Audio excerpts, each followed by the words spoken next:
ಆಯೋಜಿಸಿರುವ ಇಂಗ್ಲಿಷ್ ಸಾಹಿತ್ಯ ದರ್ಶನ ಭಾಗ 2ರ ವಿಶೇಷ ಉಪನ್ಯಾಸ ಮಾಲಿಕೆಯಲ್ಲಿ ಡಾಕ್ಟರ್ ಉಷಾ ಬಿ ಅವರು ಇಂಗ್ಲಿಷ್ ಸಹಾಯಕ ಪ್ರಾಧ್ಯಾಪಕರು, ಸರ್ಕಾರಿ ಪ್ರಥಮ ದರ್ಜೆ ಕಾಲೇಜು ಕುಮಟಾ ಇವರು ರಿಚರ್ಡ್ ಶೆರಿಡನ್ ರವರ ದಿ ರೈವಲ್ಸ್ ವಿಷಯದ ಕುರಿತು ಮಾತನಾಡಲಿದ್ದಾರೆ. ದಯವಿಟ್ಟು ಎಲ್ಲರೂ ಈ ಕೆಳಗಿನ ಲಿಂಕ್ ಬಳಸಿ ನಮ್ಮೊಂದಿಗೆ ಪಾಲ್ಗೊಳ್ಳಲು ಕೋರಿಕೆ. ಇದು ನಿಮ್ಮೆಲ್ಲರ ಕಟ್ಟೆ ಧಾರವಾಡ ಇಂಗ್ಲಿಷ್ ಸಾಹಿತ್ಯ ದರ್ಶನ ಭಾಗ 2 ವಿಶೇಷ ಉಪನ್ಯಾಸ ಕಾರ್ಯಕ್ರಮಕ್ಕೆ ನೆರೆದ ಎಲ್ಲಾ ಗಣ್ಯ ಮಹನೀಯರಿಗೆ ಆತ್ಮೀಯ ಸ್ವಾಗತ, ಸುಸ್ವಾಗತ. ಕಳೆದ 4 ವರ್ಷಗಳಿಂದ ನಿರಂತರವಾಗಿ ಸಾಹಿತ್ಯ ಸೇವೆಯಲ್ಲಿ ತೊಡಗಿರುವ ಧಾರವಾಡ ಕಟ್ಟೆ ಇಂದು 249ನೇ ಕಾರ್ಯಕ್ರಮ ಆಯೋಜಿಸುತ್ತದೆ ಎಂದರೆ ಅದಕ್ಕೆ ಕಾರಣ ನೀವುಗಳು, ನಿಮ್ಮ ಪ್ರೀತಿ ಹಾಗೂ ನಿಮ್ಮ ಹಾರೈಕೆ, ಭರವಸೆ. ಇಂದಿನ ಕಟ್ಟೆ ನಾಡಿನಾದ್ಯಂತ ಸಾಹಿತ್ಯಾಸಕ್ತರ ನೆಚ್ಚಿನ ವೇದಿಕೆಯಾಗುವಲ್ಲಿ ಕಾರಣವಾಗಿದೆ. ವರ್ಷಕಟ್ಟೆ ಕನ್ನಡ ಮಾಸಪತ್ರಿಕೆ ನಮ್ಮ ಕಟ್ಟೆಯ ಮತ್ತೊಂದು ಮಹತ್ವದ ಕಾರ್ಯವಾಗಿದೆ. ಇಷ್ಟು ಹೇಳುತ್ತಾ ಇಂಗ್ಲಿಷ್ ಸಾಹಿತ್ಯ ದರ್ಶನ ಮಾಲಿಕೆಯ 3ನೇ ಉಪನ್ಯಾಸದಲ್ಲಿ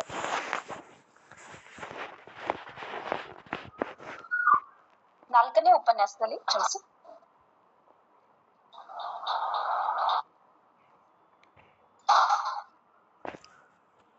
ಡಾಕ್ಟರ್ ಉಷಾ ಬಿ ಇವರು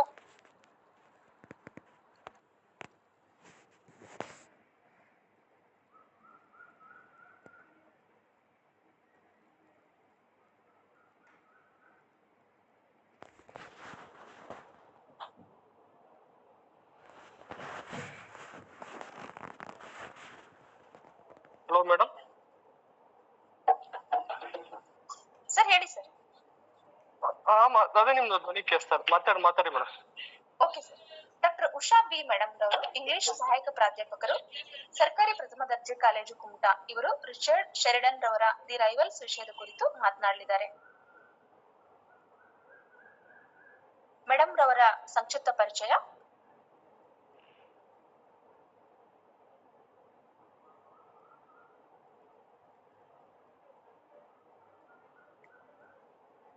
ವರ್ಷಗಳ ಸೇವೆ ಇವರದಾಗಿದ್ದು, ಗೆಸ್ಟ್ ಫ್ಯಾಕಲ್ಟಿಯಾಗಿ ಯುವರಾಜ ಕಾಲೇಜ್ ಯೂನಿವರ್ಸಿಟಿ ಆಫ್ ಮೈಸೂರಿನಲ್ಲಿ ಇವರ ಒಂದು ಸೇವೆ ಪ್ರಾರಂಭವಾಗಿರ್ತದೆ. ಗವರ್ಮೆಂಟ್ ಫಸ್ಟ್ ಗ್ರೇಡ್ ಕಾಲೇಜ್ ಕುಮಟಾದಲ್ಲಿ ಈಗ ಸೇವೆಯನ್ನ ಅಸಿಸ್ಟೆಂಟ್ ಪ್ರೊಫೆಸರ್ ಆಗಿ ಮೇಡಮ್ ಅವರು ಸೇವೆ ಸಲ್ಲಿಸುತ್ತಿದ್ದಾರೆ. ಇವರ publications women's violence, abduction and recovery, narratives of the partition, Vijnana Prabha volume 13, ಮತ್ತೆ 2ನೇದು violence and rape, marginalised voice in Saadat Hasan, Manto's selected short stories, international journal of English literature and language and social sciences volume 14, 3ನೇದಾಗಿ women in Shudraka's, Mrichchhakatika journal of Veda, Sanskrit academy. ಈ ತರ madam ಅವರು ಹಲವಾರು ಸಾಹಿತ್ಯ ಕೃಷಿಯಲ್ಲಿ ತಮ್ಮನ್ನ ತೊಡಗಿಸಿಕೊಂಡಿದ್ದಾರೆ. ಅವರ ಪೇಪರ್ ಪ್ರೆಸೆಂಟೇಷನ್ ಬಗ್ಗೆ ಹೇಳಬೇಕಾದ್ರೆ, delivered a webinar on untouchable, a voice of marginalised organised by department of English, HFGC on 16 December. 2ನೇದಾಗಿ delivered a webinar on gender and nation in partition literature organised by department of English. ಹೀಗೆ madam ಅವರು ತಮ್ಮ ಸಾಹಿತ್ಯ ಕೃಷಿಯನ್ನ ತುಂಬಾ ಆಳವಾಗಿ ತೊಡಗಿಸಿಕೊಂಡು ಇಂದು ನಮ್ಮೊಂದಿಗೆ ಅವರ ಉಪನ್ಯಾಸವನ್ನ ಮಂಡಿಸಲಿದ್ದಾರೆ. ಮೇಡಮ್ ಅವರಿಗೆ ಕಟ್ಟೆಗೆ ಹಾರ್ದಿಕ ಸ್ವಾಗತ, ಸುಸ್ವಾಗತ. ಸ್ವಾಗತ madam. Thank you madam. Thank you. ಹಾಗೂ ನಮ್ಮೆಲ್ಲರ ಆತ್ಮೀಯರು, ಮಾರ್ಗದರ್ಶಕರು ಆದ ಶ್ರೀಯುತ ಬಸವರಾಜ್ ಡೋನೂರ್ ಸರ್ ಅವರಿಗೆ ಕಾರ್ಯಕ್ರಮಕ್ಕೆ ಹಾರ್ದಿಕವಾದ ಸ್ವಾಗತ, ಸುಸ್ವಾಗತ. ಸ್ವಾಗತ ಸರ್. ನಮಸ್ತೆ. Thank you. Okay sir, thank you. ಕಾರ್ಯಕ್ರಮದಲ್ಲಿ ಉಪಸ್ಥಿತರಿರುವ ಎಲ್ಲಾ ಹಿರಿಯರಿಗೆ, ಆಸಕ್ತರಿಗೆ ಮತ್ತೊಮ್ಮೆ ಸ್ವಾಗತವನ್ನ ಕೋರುತ್ತೇನೆ. ಇವತ್ತಿನ ಉಪನ್ಯಾಸಕರು ತಮ್ಮ ಉಪನ್ಯಾಸವನ್ನ ಪ್ರಾರಂಭಿಸಬೇಕಾಗಿ ಅವರಲ್ಲಿ ಕೋರುತ್ತಾ, ಮೇಡಮ್ ತಮಗೆ ವೇದಿಕೆ ಬಿಟ್ಕೊಡ್ತಿದೀವಿ. ಎಲ್ಲರಿಗೂ ನಮಸ್ಕಾರ. ಈ ದಿನ ನನಗೆ ಕೊಟ್ಟಿರುವಂತಹ ಅಥವಾ ನಾನು ಆಯ್ಕೆ ಮಾಡ್ಕೊಂಡಿರುವಂತಹ ಪ್ಲೇ ಯಾವುದು ಅಂತ ಹೇಳಿದ್ರೆ ರಿಚರ್ಡ್ ಶೆರಿಡನ್ದು ದ ರೈವಲ್ಸ್ ಅಂತ ಹೇಳಿ. ಇದು ಒಂದು ರೆಸ್ಟೋರೇಷನ್ ಪೀರಿಯಡ್ ಅಂತ ನಾವೇನು ಇಂಗ್ಲಿಷ್ ಸಾಹಿತ್ಯದಲ್ಲಿ ನೋಡ್ತೀವಿ, ಆ ಒಂದು ಇತಿಹಾಸದಲ್ಲಿ ಇದು ಪ್ರಮುಖವಾಗಿ ಬರುವಂತಹ ಒಂದು ಕೃತಿಯಾಗಿರುತ್ತೆ. ನಾವು ಯಾವುದೇ ಒಂದು ಶತಮಾನ 17ನೇ ಶತಮಾನ ಅಂತ ಹೇಳ್ಬೇಕಾದ್ರೆ ಯಾವುದೇ ಸಾಹಿತ್ಯ ಅದು ಇವತ್ವರೆಗೂ ಇದೆ ಅಂತ ಹೇಳಿದ್ರೆ ಅದಕ್ಕೆ ಮುಖ್ಯವಾಗಿರುವ ಕಾರಣ ಏನು ಅಂತ ಹೇಳಿದ್ರೆ ಆ ಸಾಹಿತ್ಯದಲ್ಲಿ ಇರುವಂತಹ ಸತ್ವ. ಆ ಸತ್ವವೇ ನಮ್ಗೆ ಈಗಿನವರೆಗೂ ಅದನ್ನ ಜೀವಂತವಾಗಿ ಇರ್ಲಿಕ್ಕೆ ಬಿಟ್ಟಿದೆ. ಶೇಕ್ಸ್ಪಿಯರ್ ಆಗಿರ್ಬೋದು, ಡಾಂಟೆ ಆಗಿರ್ಬಹುದು, ಅರಿಸ್ಟೋಫೇನ್ಸ್ ಆಗಿರ್ಬಹುದು, ಅಥವಾ ಬೇರೆ ಯಾವುದೇ ಒಂದು ಸಾಹಿತ್ಯವನ್ನ ನಾವು ಇವತ್ತಿಗೂ ಕೂಡ ಓದ್ತಾ ಇದ್ದೀವಿ ಅಂತ ಹೇಳಿದ್ರೆ ಆ ಸಾಹಿತ್ಯದಲ್ಲಿ ಇರುವಂತಹ ಜೀವನಕ್ಕೆ ಬೇಕಾಗಿರುವಂತಹ ಪ್ರಮುಖ ಅಂಶಗಳು ಹೇಗೆ ಒಬ್ಬ ಮನುಷ್ಯನಿಗೆ ತಲುಪಿದೆ ಅನ್ನುವಂತ ವಿಚಾರದ ಮೇಲೆ ಅಥವಾ ಆ ವಿಷಯಗಳ ಮೇಲೆ ಆಧಾರವಾಗಿರುತ್ತೆ. ಮೊದಲಿಗೆ ಹೇಳ್ಬೇಕಾದ್ರೆ ರಿಚರ್ಡ್ ಬೆನ್ಸ್ಲಿಸ್ ಶೆರ್ಡನ್ ಅವರು ಡಬ್ಲಿನ್ ನಲ್ಲಿ 30 ಅಕ್ಟೋಬರ್ 1751ರಲ್ಲಿ ಜನನವನ್ನ ಪಡೆದಿರ್ತಾರೆ. ಅವರ ತಂದೆ ಥಾಮಸ್ ಶೆರ್ಡನ್ ಅವರು ಕೂಡ ಒಬ್ಬ ಒಳ್ಳೆ ರೈಟರ್ ಆಗಿರ್ತಾರೆ, ಹಾಗೆ ಥಿಯೇಟರ್ ಮ್ಯಾನೇಜರ್ ಆಗಿರ್ತಾರೆ. ಅವರು ಡಿಕ್ಷನರಿ ಮತ್ತೆ ಹಲವಾರು ಗ್ರಾಮರ್ ಬುಕ್ಸ್ ಗಳನ್ನ ಬರ್ದಿರ್ತಾರೆ. ಇವರ ತಾಯಿ ಕೂಡ ಅವರು ಒಂದು ಪ್ಲೇ ಅನ್ನ ಬರ್ದಿರ್ತಾರೆ. ಆ ಪ್ಲೇ ಅಲ್ಲಿ ಡಾಕ್ಟರ್ ಜಾನ್ಸನ್ ಅವರು ಅವರ ತಾಯಿಯನ್ನ ಪ್ರಶಂಸಿಸ್ತಿರ್ತಾರೆ, ಎಷ್ಟು ಒಳ್ಳೆಯ ಕೃತಿಯನ್ನ ಬರ್ದಿದ್ದೀರಿ ಅಂತ ಹೇಳಿ. ಸೊ ಹೀಗೆ ತಂದೆ ತಾಯಿ ಇಬ್ರು ಕೂಡ ರೈಟರ್ ಆಗಿರ್ತಾರೆ. ಸೊ ಅವರ ಒಂದು ಪ್ರೇರೇಪಿತರಾಗಿ ಇವ್ರಿಗೆ ಆ ಒಂದು ಟ್ಯಾಲೆಂಟ್ ಅಥವಾ ಹೇಳ್ಬೋದು ಆ ಒಂದು ಗಿಫ್ಟ್ ಟ್ಯಾಲೆಂಟ್ ಅನ್ನೋದು ಇವ್ರಿಗೆ ಬಂದಿರುತ್ತೆ. ಇವರು ಮಗು ಆಗಿರ್ಬೇಕಾದ್ರೆ ಇವರು ಫ್ಯಾಮಿಲಿ ಲಂಡನ್ಗೆ ಬರ್ತಾರೆ. ಸೊ ಅವರು 7 ವರ್ಷದಲ್ಲಿ ಸ್ಕೂಲ್ ಹಾರೋ ಅನ್ನೋ ಅಂತ ಸ್ಕೂಲ್ಗೆ ಶೆರ್ಡನ್ ಅವರನ್ನ ಸೇರಿಸ್ತಾರೆ. ಹಾಗೆ ಫ್ಯಾಮಿಲಿ 1770ರಲ್ಲಿ ಬಾತ್ ಸಿಟಿಗೆ ಬಾತ್ ಸಿಟಿಗೆ ಅವರು ಬರ್ತಾರೆ. ಅಲ್ಲಿ ಅವರು ಎಲಿಜಬೆತ್ ಲಿಂಡ್ಲೆ ಅನ್ನುವಂತಹ ಒಬ್ಬ ಫೇಮಸ್ ಸಿಂಗರ್ ಜೊತೆ ಅವ್ರಿಗೆ ಲವ್ ಆಗುತ್ತೆ. ಸೊ ಈ ಪ್ರೇಮ ಆಗುತ್ತೆ. ಸೊ ಹೀಗಾಗಿ ಅವರು ಆವಾಗಿನ ಕಾಲದಲ್ಲಿ ತುಂಬಾ ಸುಮಧುರವಾಗಿ ಹಾಡುವಂತಹ ಸುಮಧುರ ಕಂಠವನ್ನ ಹೊಂದಿದ್ರು. ಹಾಗೆ ಅವ್ರಿಗೆ ತುಂಬಾ ನೋಡೋದಕ್ಕೆ ತುಂಬಾ ಚೆನ್ನಾಗಿದ್ರು. ಹಾಗಾಗಿ ತುಂಬಾ ಜನ ಅವರನ್ನ ಪ್ರೀತಿಸೋರು ಸಂಖ್ಯೆ ಜಾಸ್ತಿ ಆಗಿರುತ್ತೆ. ಸೊ ಅವರೆಲ್ಲರನ್ನು ಕಣ್ಣು ತಪ್ಪಿಸಿ ಇವರ ಪ್ರೇಯಸಿಯನ್ನ ಇವರು ಫ್ರಾನ್ಸ್ಗೆ ಒಂದು ಕಾನ್ವೆಂಟ್ ಕರ್ಕೊಂಡು ಹೋಗಿ ಅವ್ರನ್ನ ಅಲ್ಲಿ ಇರ್ಸಿರ್ತಾರೆ. ಸೊ ಇವ್ರ ಇಬ್ರು ಜೊತೆ ಅಂದ್ರೆ ಎಲಿಜಬೆತ್ ಅವರ ಪ್ರೇಮಿ ಇಬ್ರು ಪ್ರೇಮಿಗಳ ಜೊತೆ ಇವರು ಒಂದು ಡ್ಯೂಯಲಿಂಗ್ ಏನಂತ ಕತ್ತಿ ಒರೆಸಿಯ ಒಂದು ಫೈಟ್ ಆಡಿ ಅದರಲ್ಲಿ ಗೆದ್ದಿ ಎಲಿಜಬೆತ್ ಅವರ ತಂದೆಯ ಪರ್ಮಿಷನ್ ಅನ್ನ ತೆಗೆದುಕೊಂಡು ಅವರ ಜೊತೆ ಮದುವೆ ಆಗಿರ್ತಾರೆ. ಸೊ ಈ ರೀತಿ ಅವರ ಒಂದು ಜೀವನ ನಡೀತಾ ಇರುತ್ತೆ. ಹಾಗೆ 17th of January 1775 ಅಂದ್ರೆ 1775ರಲ್ಲಿ ದ ರೈವಲ್ಸ್ ಈ ಒಂದು ನಾಟಕ ಅವರು ರಚನೆ ಮಾಡ್ತಾರೆ. ಮೊದಲಿಗೆ ಇದು ಪ್ರದರ್ಶನಗೊಂಡಾಗ ಇದು ತುಂಬಾನೇ ಫೇಲ್ಯೂರ್ ಆಗುತ್ತೆ. ಯಾರು ಇದನ್ನ ಒಪ್ಕೊಳ್ಳೋದಿಲ್ಲ. ಯಾಕೆ ಅಂದ್ರೆ ಅಲ್ಲಿ ಥಾಮಸ್ ಲೂಯಿಸ್ ಓ ಟ್ರಿಗರ್ ಅನ್ನುವಂತಹ ಕ್ಯಾರೆಕ್ಟರ್ ಅನ್ನ ಒಬ್ರು ಮಿಸ್ಟರ್ ಲೀ ಅನ್ನುವಂತ ಫೇಮಸ್ ಆಕ್ಟರ್ ಅದನ್ನ ಪರ್ಫಾರ್ಮ್ ಮಾಡಿರ್ತಾರೆ. ಆದ್ರೆ ಆತ ಸ್ಟೇಜ್ ಅಲ್ಲಿ ಕೆಲವೊಂದು ಡೈಲಾಗ್ ಗಳನ್ನ ಮರ್ತು ಹೋಗಿರೋ ಹಾಗೆ ಆ ರೀತಿಯಾದಂತಹ ಸನ್ನಿವೇಶಗಳು ಕ್ರಿಯೇಟ್ ಆಗಿರುತ್ತೆ. ಜೊತೆಗೆ ಆ ನಾಟಕ ತುಂಬಾನೇ ದೊಡ್ಡದಾಗಿರುತ್ತೆ. ಸೊ ಹಾಗಾಗಿ ಜನ ಅಷ್ಟೊಂದು ಅದನ್ನ ಹೊಗಳೋದಿಲ್ಲ. ತುಂಬಾನೇ ಅವ್ರಿಗೆ ಕ್ರಿಟಿಸಿಸಮ್ ಬರುತ್ತೆ, ಟೀಕೆಗಳು ಬರುತ್ತೆ. ತಕ್ಷಣ ಏನ್ ಮಾಡ್ತಾರೆ ರಿಚರ್ಡ್ ಅವರು ಆ ಪ್ಲೇಯನ್ನ ಒಂದು ನಾಟಕವನ್ನ ಹಿಂತೆಗೆದುಕೊಂಡು ಅದನ್ನ ಕರೆಕ್ಟ್ ಮಾಡೋದಕ್ಕೆ ನಿಂತ್ಕೊಂತಾರೆ. ಸೊ ಹಾಗಾಗಿ 11 ದಿನದ ನಂತರ ಅದಕ್ಕೆ ಬೇಕಾಗಿದ್ದಂತಹ ಎಲ್ಲ ಬದಲಾವಣೆಗಳನ್ನ ಅಳವಡಿಸಿ ಅದನ್ನ ಚಿಕ್ಕದಾಗಿ ಮಾಡಿ ಚೊಕ್ಕದಾಗಿ ಮಾಡಿ ಅದಕ್ಕೆ ಬೇಕಾಗಿರುವಂತಹ ಆಕ್ಟರ್ಸ್ ಗಳು ಏನಿದ್ರು ಅವ್ರನ್ನ ಬದಲಿಸಿ ಹೀಗೆ ಎಲ್ಲ ಬೇಕಾಗಿರುವಂತಹ ಬದಲಾವಣೆಗಳನ್ನ ಮಾಡಿ 11 ದಿನದ ನಂತರ ಆ ನಾಟಕವನ್ನ ಮತ್ತೆ ಪ್ರದರ್ಶನಗೊಳಿಸ್ತಾರೆ. ಅವಾಗ ಅದು ಜನರಿಗೆ ತುಂಬಾ ಅಚ್ಚುಮೆಚ್ಚಾಗಿ ಅದು ಪ್ರಸಿದ್ಧಿಯನ್ನ ಹೊಂದುತ್ತೆ. ಹಾಗೆ ಹೇಳ್ಬೇಕಾಗಿದ್ದಂತಹ ನೋಡಕ್ ಹೋದ್ರೆ ಶೆರ್ಡನ್ ಅವರು 21 ನವೆಂಬರ್ 1775 ದ ಟ್ಯೂನಾ ಅನ್ನುವಂತಹ ಇನ್ನೊಂದು ನಾಟಕವನ್ನ ಬರ್ತಿರ್ತಾರೆ. ಅದು ಅಷ್ಟು ಫೇಮಸ್ ಆಗಿಲ್ಲ ಈಗಿನ ಕಾಲದ ಘಟ್ಟದಲ್ಲಿ.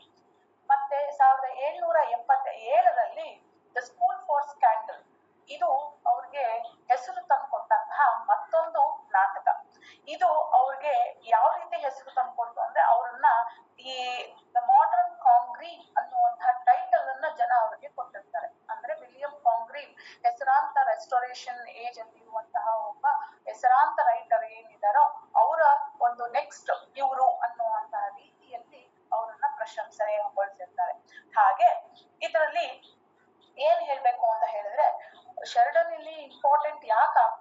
ಶರ್ಡನ್ನಿನ ಒಂದು ಕೃತಿ ಹೇಗೆ ಅಂತ ಹೇಳಿದ್ರೆ, ಅವರು ರೆಸ್ಟೋರೇಷನ್ ಏಜ್ ಅಂತ ತೆಗೆದುಕೊಂಡಾಗ ಆ ಏಜಿನ ಆ ಕಾಲಘಟ್ಟದಲ್ಲಿ ಇರುವಂತಹ ಎಲ್ಲಾ ಸಾಹಿತ್ಯದ ಪ್ರಕಾರಗಳಲ್ಲಿ ಏನು ಇದೆಯೋ ಅದನ್ನೆಲ್ಲ ಅಂಶಗಳನ್ನ ಅಳವಡಿಸ್ಕೊಂಡು ತನ್ನದೇ ಆದಂತಹ ಒಂದು ಶೈಲಿಯನ್ನ ಅದರಲ್ಲಿ ಬೆರೆಸಿ ಅದನ್ನ ಹೊಸದಾಗಿ ಪ್ರೇಕ್ಷಕರಿಗೆ ಕೊಟ್ಟಿರ್ತಾರೆ. ಸೊ ಇಲ್ಲಿ ಎರಡೂ ಕೂಡ, ಸೊ ಅಲ್ಲಿ ಒಂದು ಟ್ರೆಡಿಷನ್ ಜೊತೆಗೆ ನಾವು ಈಲಿಯಟ್ ಹೇಳುವ ಹಾಗೆ ಟ್ರೆಡಿಷನ್ ಅಂಡ್ ಇಂಡಿವಿಜುವಲ್ ಟ್ಯಾಲೆಂಟ್ ಅಂತ ಏನ್ ಹೇಳ್ತೀವಿ, ಅದು ಎರಡರೂ ಕೂಡ ಅಲ್ಲಿ ಮಿಕ್ಸ್ ಆಗಿ ಅದೊಂದು ಒಳ್ಳೆ ಅದ್ಭುತ ಕೃತಿಗಳನ್ನ ಬರೆಯೋದಕ್ಕೆ ಅವ್ರಿಗೆ ಪ್ರೇರೇಪಿಸಿರುತ್ತೆ. ಆದ್ರೆ ಇದಿಷ್ಟೇ ಅವರ ಒಂದು ಸಾಹಿತ್ಯದ ಕೃತಿಯಾಗಿರುತ್ತೆ. 1780ರಲ್ಲಿ ಅವರು ಪೊಲಿಟಿಕ್ಸ್ ಹೋಗ್ತಾರೆ, ಪಾರ್ಲಿಮೆಂಟ್ ಜಾಯಿನ್ ಆಗ್ತಾರೆ. ಹಾಗೆ ಪಾರ್ಲಿಮೆಂಟ್ ಅಲ್ಲಿ ಜಾಯಿನ್ ಆದ ಹಾಗೆ ಅವರು 1780ರಿಂದ 1812ವರೆಗೆ ಅವರು ಪಾರ್ಲಿಮೆಂಟ್ ಅಲ್ಲಿ ಇರ್ತಾರೆ. ಅಲ್ಲಿ ಸ್ಟಾಫೋರ್ಡ್ ಆಫ್ ಸೆಪ್ಟೆಂಬರ್ ಮತ್ತೆ ಫಾರಿನ್ ಅಫೇರ್ಸ್ ಸೆಕ್ರೆಟರಿ ಆಗ್ತಾರೆ, ಸೆಕ್ರೆಟರಿ ಆಫ್ ಟ್ರೆಜರಿ ಆಗ್ತಾರೆ, ಹಾಗೆ ಸೆಕ್ರೆಟರಿ ಆಫ್ ನೇವಿ ಆಗ್ತಾರೆ. ಹೀಗೆ ಕಂಟಿನ್ಯೂಯಸ್ ಆಗಿ ಅವರ ಜೀವನ ಇನ್ನು ಪಬ್ಲಿಕ್ ಇದರಿಂದ ಏನಂತ ಹೇಳ್ತೀವಿ, ಪಾರ್ಲಿಮೆಂಟ್ ಅಲ್ಲಿ ಅವರು ಪೊಲಿಟಿಕ್ಸ್ ಅಲ್ಲಿ ಇನ್ವಾಲ್ವ್ ಆಗಿರ್ತಾರೆ. ಅಲ್ಲಿ ಕೊಡುವಂತಹ ಸ್ಪೀಚಸ್ ಆಗಿರ್ಬಹುದು, ಅವ್ರು ಬರೆಯುವಂತಹ ಒಂದು ರಿಪ್ಲೈ ಆಗಿರ್ಬೋದು, ಅದೆಲ್ಲವೂ ಅವ್ರಿಗೆ ತುಂಬಾನೇ ಇಷ್ಟ ಆಗಿರುತ್ತೆ, ಹಾಗೆ ತುಂಬಾನೇ ಅವ್ರಿಗೆ ಮನದಟ್ಟಾಗಿರುತ್ತೆ. ಹೀಗೆ ಮಾಡ್ತಾ ಇರ್ಬೇಕಾದ್ರೆ 1792ರಲ್ಲಿ ಅವರ ಹೆಂಡತಿ ಎಲಿಜಬೆತ್ ತೀರ್ಕೊಳ್ತಾರೆ. ತೀರ್ಕೊಂಡಾಗ ಅವರು ಎರಡನೇ ಮದುವೆ ಆಗ್ತಾರೆ, ಇಸ್ಟರ್ ಜೇನ್ ಓಗಿಲ್ ಅಂತ ಹೇಳಿ. ಸೊ ಹಾಗೆ ಮದುವೆ ಆದಾಗ ಅವ್ರಿಗೆ ಅಲ್ಲಿಂದ ಒಂದು ಕೆಟ್ಟ ಕಾಲ ಅಥವಾ ಅವರ ಒಂದು ಕೆಟ್ಟ ದಿನಗಳು ಶುರುವಾಗುತ್ತೆ ಅಂತ ಹೇಳ್ಬಹುದು. ಸೊ ಹಾಗೆ ಅವರು ಒಂದು ಥಿಯೇಟರ್ ಅನ್ನ ತೆಗೆದುಕೊಂಡಿರ್ತಾರೆ, ಡ್ಯೂರೇಲಿನ್ ಥಿಯೇಟರ್ ಅಂತ ಹೇಳಿ. ಸೊ ಆ ಥಿಯೇಟರ್ ಕೂಡ ಸುಟ್ಟು ಹೋಗ್ಬಿಡುತ್ತೆ. ಆ ಸುಟ್ಟು ಹೋಗೋದ್ರಿಂದ ಬಂದಂತಹ ನಷ್ಟ ಏನಾಗಿರುತ್ತೆ ಇವ್ರಿಗೆ ಭರಿಸಲಾಗೋದಿಲ್ಲ. ಸೊ ಹಾಗಾಗಿ ತುಂಬಾ ಸಾಲ ಮಾಡ್ಕೊಂಡಿರ್ತಾರೆ. ಆ ಸಾಲ ತೀರಿಸಕ್ಕಾಗದೆ ಅವ್ರನ್ನ ಅರೆಸ್ಟ್ ಕೂಡ ಮಾಡಿರ್ತಾರೆ. ಸೊ ಕೊನೆಯದಾಗಿ ಅವ್ರನ್ನ ತುಂಬಾನೇ ಅನಾರೋಗ್ಯ ಕಾಡುತ್ತೆ. ಹಾಗೆ ಅನಾರೋಗ್ಯದಿಂದ ಅವರು 7 ಜುಲೈ 1816ರಂದು ನಿಧನರಾಗ್ತಾರೆ. ಆದ್ರೆ ಅವರನ್ನ ವೆಸ್ಟ್ ಮಿನಿಸ್ಟರ್ ಅಬೆಯಲ್ಲಿ ಅವರನ್ನ ಮಣ್ ಮಾಡ್ತಾರೆ. ಆದ್ರೆ ಅವರನ್ನ ಪೊಲಿಟಿಷಿಯನ್ಸ್ ಜೊತೆಗೆ ಅವರನ್ನ ಮಣ್ ಮಾಡೋದಿಲ್ಲ. ಆದ್ರೆ ಪೋಯೆಟ್ಸ್ ಗಳನ್ನ ಎಲ್ಲಿ ಮಣ್ ಮಾಡಿರ್ತಾರೋ ಅಲ್ಲಿ ಅವರನ್ನ ಮಣ್ ಮಾಡಿರ್ತಾರೆ. So this is the credit ಅಥವಾ ಈ ಒಂದು ಮರ್ಯಾದೆ ಅವ್ರಿಗೆ ಲಿಟ್ರೇಚರ್ ಅಂತ ಸಾಹಿತ್ಯದ ಒಬ್ಬ ವ್ಯಕ್ತಿ ಅನ್ನೋದನ್ನ ಎಲ್ಲರೂ ಗುರುತಿಸಿ ಅವ್ರನ್ನ ಅವ್ರ ಜೊತೆ ಸೇರಿಸ್ತಾರೆ ಹೊರತು ಅವ್ರನ್ನ ಪೊಲಿಟಿಷಿಯನ್ ಆಗಿ ನೋಡೋದಿಲ್ಲ ಈಗಿನ ಒಂದು ಕಾಲಘಟ್ಟದಲ್ಲಿ. ಈಗ ಹೇಳ್ಬೇಕಾದ್ರೆ ನಾವು ರೈವಲ್ಸ್ ಅನ್ನೋದು ಒಂದು ದೊಡ್ಡ ಮಾಸ್ಟರ್ ಪೀಸ್ ಆಗಿದೆ, ಒಂದು ಅತ್ಯದ್ಭುತವಾದಂತಹ ಕೃತಿಯಾಗಿರುತ್ತೆ. ಯಾಕೆ ಇದು ಅತ್ಯದ್ಭುತ ಅಂತ ಹೇಳಿದ್ರೆ ಅದ್ರಲ್ಲಿ ಬರುವಂತಹ ವಿಷಯಗಳು ಹಾಗಿರುತ್ತೆ. ಇಲ್ಲಿ ನೋಡೋದಾದ್ರೆ ಅಲ್ಲಿ ಕ್ಯಾರೆಕ್ಟರ್ಸ್ ಆಗಿರಬಹುದು, ಸನ್ನಿವೇಶಗಳಾಗಿರಬಹುದು, ಬರೆಯುವಂತಹ ಡೈಲಾಗ್ಸ್ ಗಳಾಗಿರಬಹುದು, ಎಲ್ಲವೂ ಕೂಡ ತುಂಬಾನೇ ಸೂಕ್ಷ್ಮವಾಗಿ ಚಂದವಾಗಿ ಬರ್ತಿರ್ತಾರೆ. ಸೊ ಇಲ್ಲಿ ಯಾವುದೇ ರೀತಿಯಾದಂತಹ ಒಂದು ಕಾಂಪ್ಲಿಕೇಶನ್ಸ್ ಇಲ್ಲದೆ ಇರುವಂತಹ ಸೀರಿಯಸ್ ಕಾನ್ಫ್ಲಿಕ್ಟ್ ಇಲ್ಲದೆ ಇರುವಂತಹ ಒಂದು ನಾಟಕ. ಯಾವುದೇ ಒಂದು ಗಂಭೀರವಾದಂತಹ ಸಮಸ್ಯೆಯನ್ನ ಅಥವಾ ಗಂಭೀರವಾದ ವಿಷಯವನ್ನ ತೆಗೆದುಕೊಂಡು ಚರ್ಚೆ ಮಾಡುವಂತಹ ನಾಟಕ ಆಗಿರೋದಿಲ್ಲ. ಸೊ ನಾವಿಲ್ಲಿ ಹೇಳ್ಬೇಕಾದ್ರೆ ರೆಸ್ಟೋರೇಷನ್ ಏಜ್ ಅಂತ ಹೇಳ್ಬೇಕಾದ್ರೆ ಕಾಮಿಡಿ ಆಫ್ ಮ್ಯಾನರ್ಸ್ ಅನ್ನೋದು ಇಂಪಾರ್ಟೆಂಟ್ ಆಗುತ್ತೆ. ಈ ಕಾಮಿಡಿ ಆಫ್ ಮ್ಯಾನರ್ಸ್ ಅಂತ ಹೇಳಿದ್ರೆ ಏನು ಅಂತ ಹೇಳಿದ್ರೆ, ಆಗಿನ ಕಾಲದಲ್ಲಿ ಇದ್ದಂತಹ ಒಂದು ಸೊಸೈಟಿ ಸಮಾಜ ಏನಿತ್ತೋ, ಹೈ ಕ್ಲಾಸ್ ಸೊಸೈಟಿ ಅಥವಾ ಏನಿತ್ತು, ಆ ಒಂದು ಸೊಸೈಟಿಯನ್ನ ಟೀಕಿಸಿ ಬರೆಯುವಂಥದ್ದು. ಸೊ ಅವ್ರು ಹಾಕೊಳ್ಳುವಂತಹ ಬಟ್ಟೆ ಆಗಿರ್ಬೋದು, ಅವರ ನಡವಳಿಕೆ ಆಗಿರ್ಬೋದು, ಅವರ ಫ್ಯಾಷನ್ ಆಗಿರ್ಬೋದು, ಕಾಫಿ ಹೌಸಸ್ ಹೋಗೋದಾಗಿರ್ಬೋದು, ಅವ್ರಿಗಿದ್ದಂತಹ ದುಡ್ಡಿನ ಮೇಲಿನ ವಿಷಯದ ವ್ಯಾಮೋಹ ಆಗಿರ್ಬೋದು, ಅಥವಾ ಅವ್ರಿಗೆ ಪ್ರೀತಿ ಮೇಲಿದ್ದಂತಹ ಒಂದು ವಿಚಾರಗಳಾಗಿರ್ಬೋದು, ಈ ಎಲ್ಲಾ ವಿಷಯಗಳನ್ನು ಸೇರಿಸಿ ಅವ್ರನ್ನ ಟೀಕಿಸೋದಕ್ಕಾಗಿ ಬರೆದಂತಹ ಕೃತಿಗಳನ್ನ ನಾವು ರೆಸ್ಟೋರೇಷನ್ ಏಜ್ ಅಲ್ಲಿ ನೋಡ್ಬಹುದು. ಸೊ ಅದರಲ್ಲಿ ಒಂದು ಇದಾಗಿರುತ್ತೆ. ಇದರಲ್ಲಿ ಯಾವುದೇ ಒಂದು ಸೀರಿಯಸ್ ಆಗಿರುವಂತಹ ಒಂದು ಗಂಭೀರವಾಗಿರುವಂತಹ ಸಮಸ್ಯೆ, ಗಂಭೀರವಾಗಿರುವಂತಹ ಒಂದು ವಿಷಯವನ್ನ ಇವರು ಆಯ್ಕೊಂಡಿರೋದಿಲ್ಲ. ಸಿಂಪಲ್ ಆಗಿರುವಂತಹ ಒಂದು ವಿಷಯವನ್ನ ತೆಗೆದುಕೊಂಡು ಆ ವಿಷಯದ ಮೂಲಕ ಆ ಸಮಾಜದಲ್ಲಿ ನಡೀತಾ ಇರುವಂತಹ ಘಟನೆಗಳನ್ನ, ಆ ಸಮಾಜದಲ್ಲಿ ನಡೀತಾ ಇರುವಂತಹ ಸನ್ನಿವೇಶಗಳನ್ನ ಇವರು ಟೀಕಿಸ್ತಾ ಹೋಗ್ತಾ ಇರ್ತಾರೆ. ಸೊ ಇದರಲ್ಲಿ ಹೇಳ್ಬೇಕು ಅಂತ ಹೇಳಿದ್ರೆ ನಮ್ಗೆ ಮೇನ್ ಆಗಿ ನಮ್ಗೆ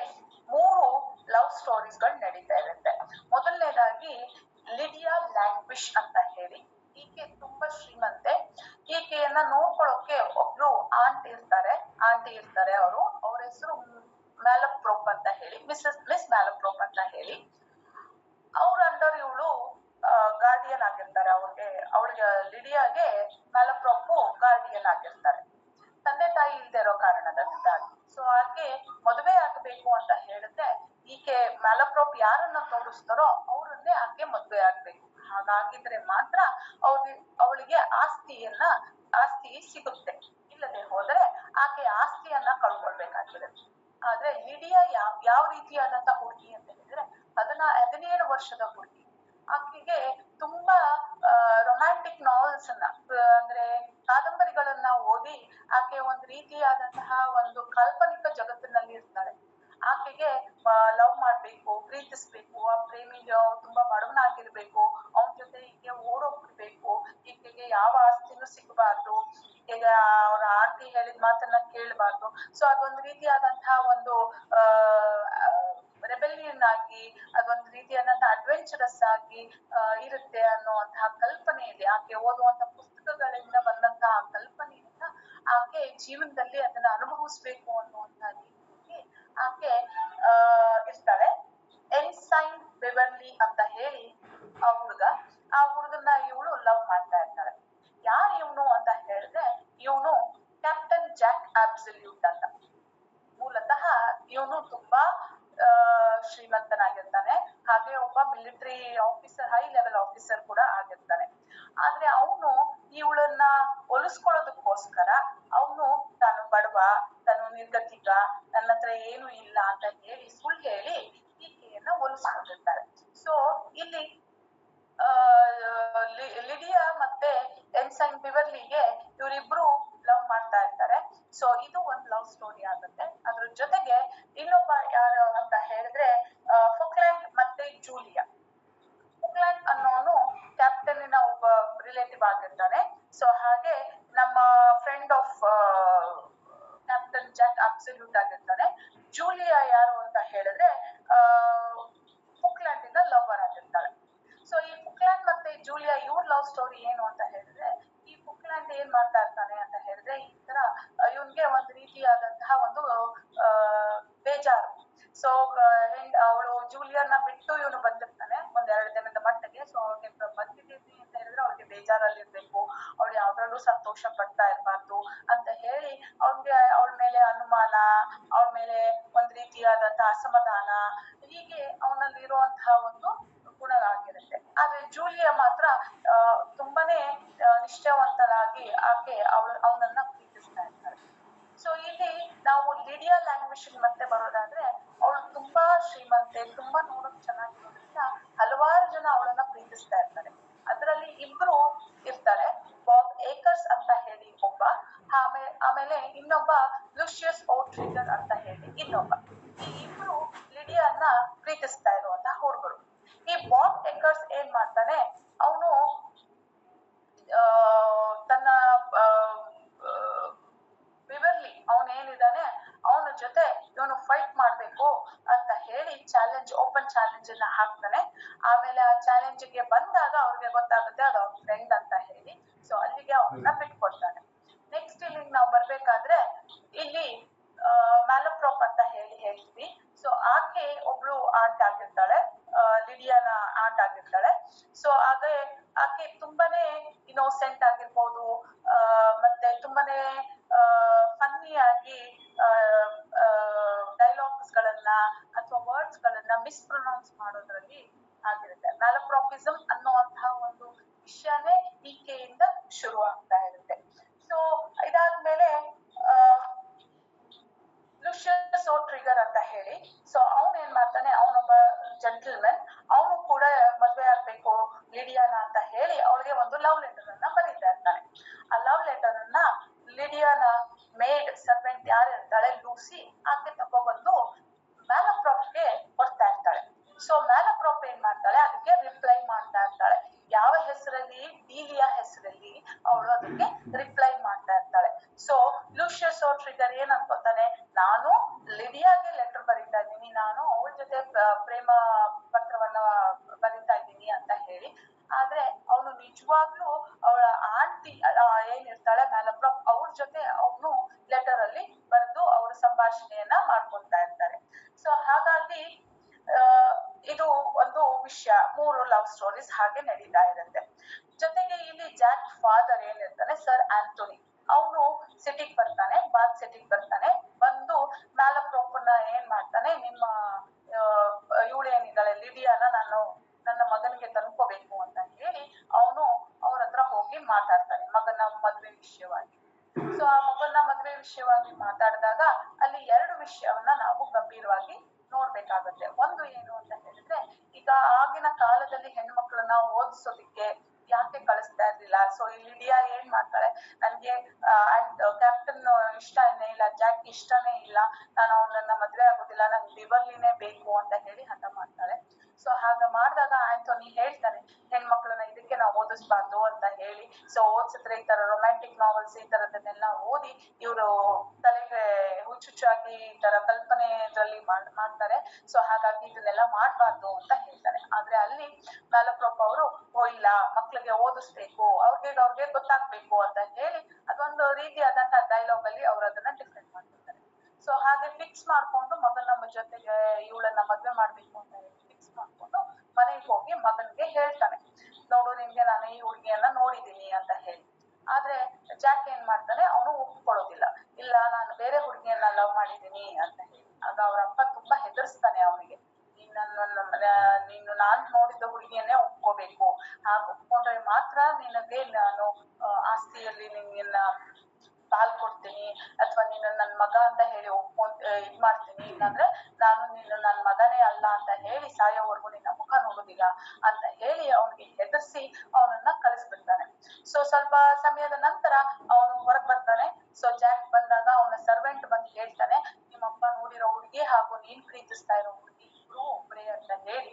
ಸೊ ಅವಾಗ ಇವನ್ಗೆ ತುಂಬಾ ಖುಷಿ ಆಗುತ್ತೆ.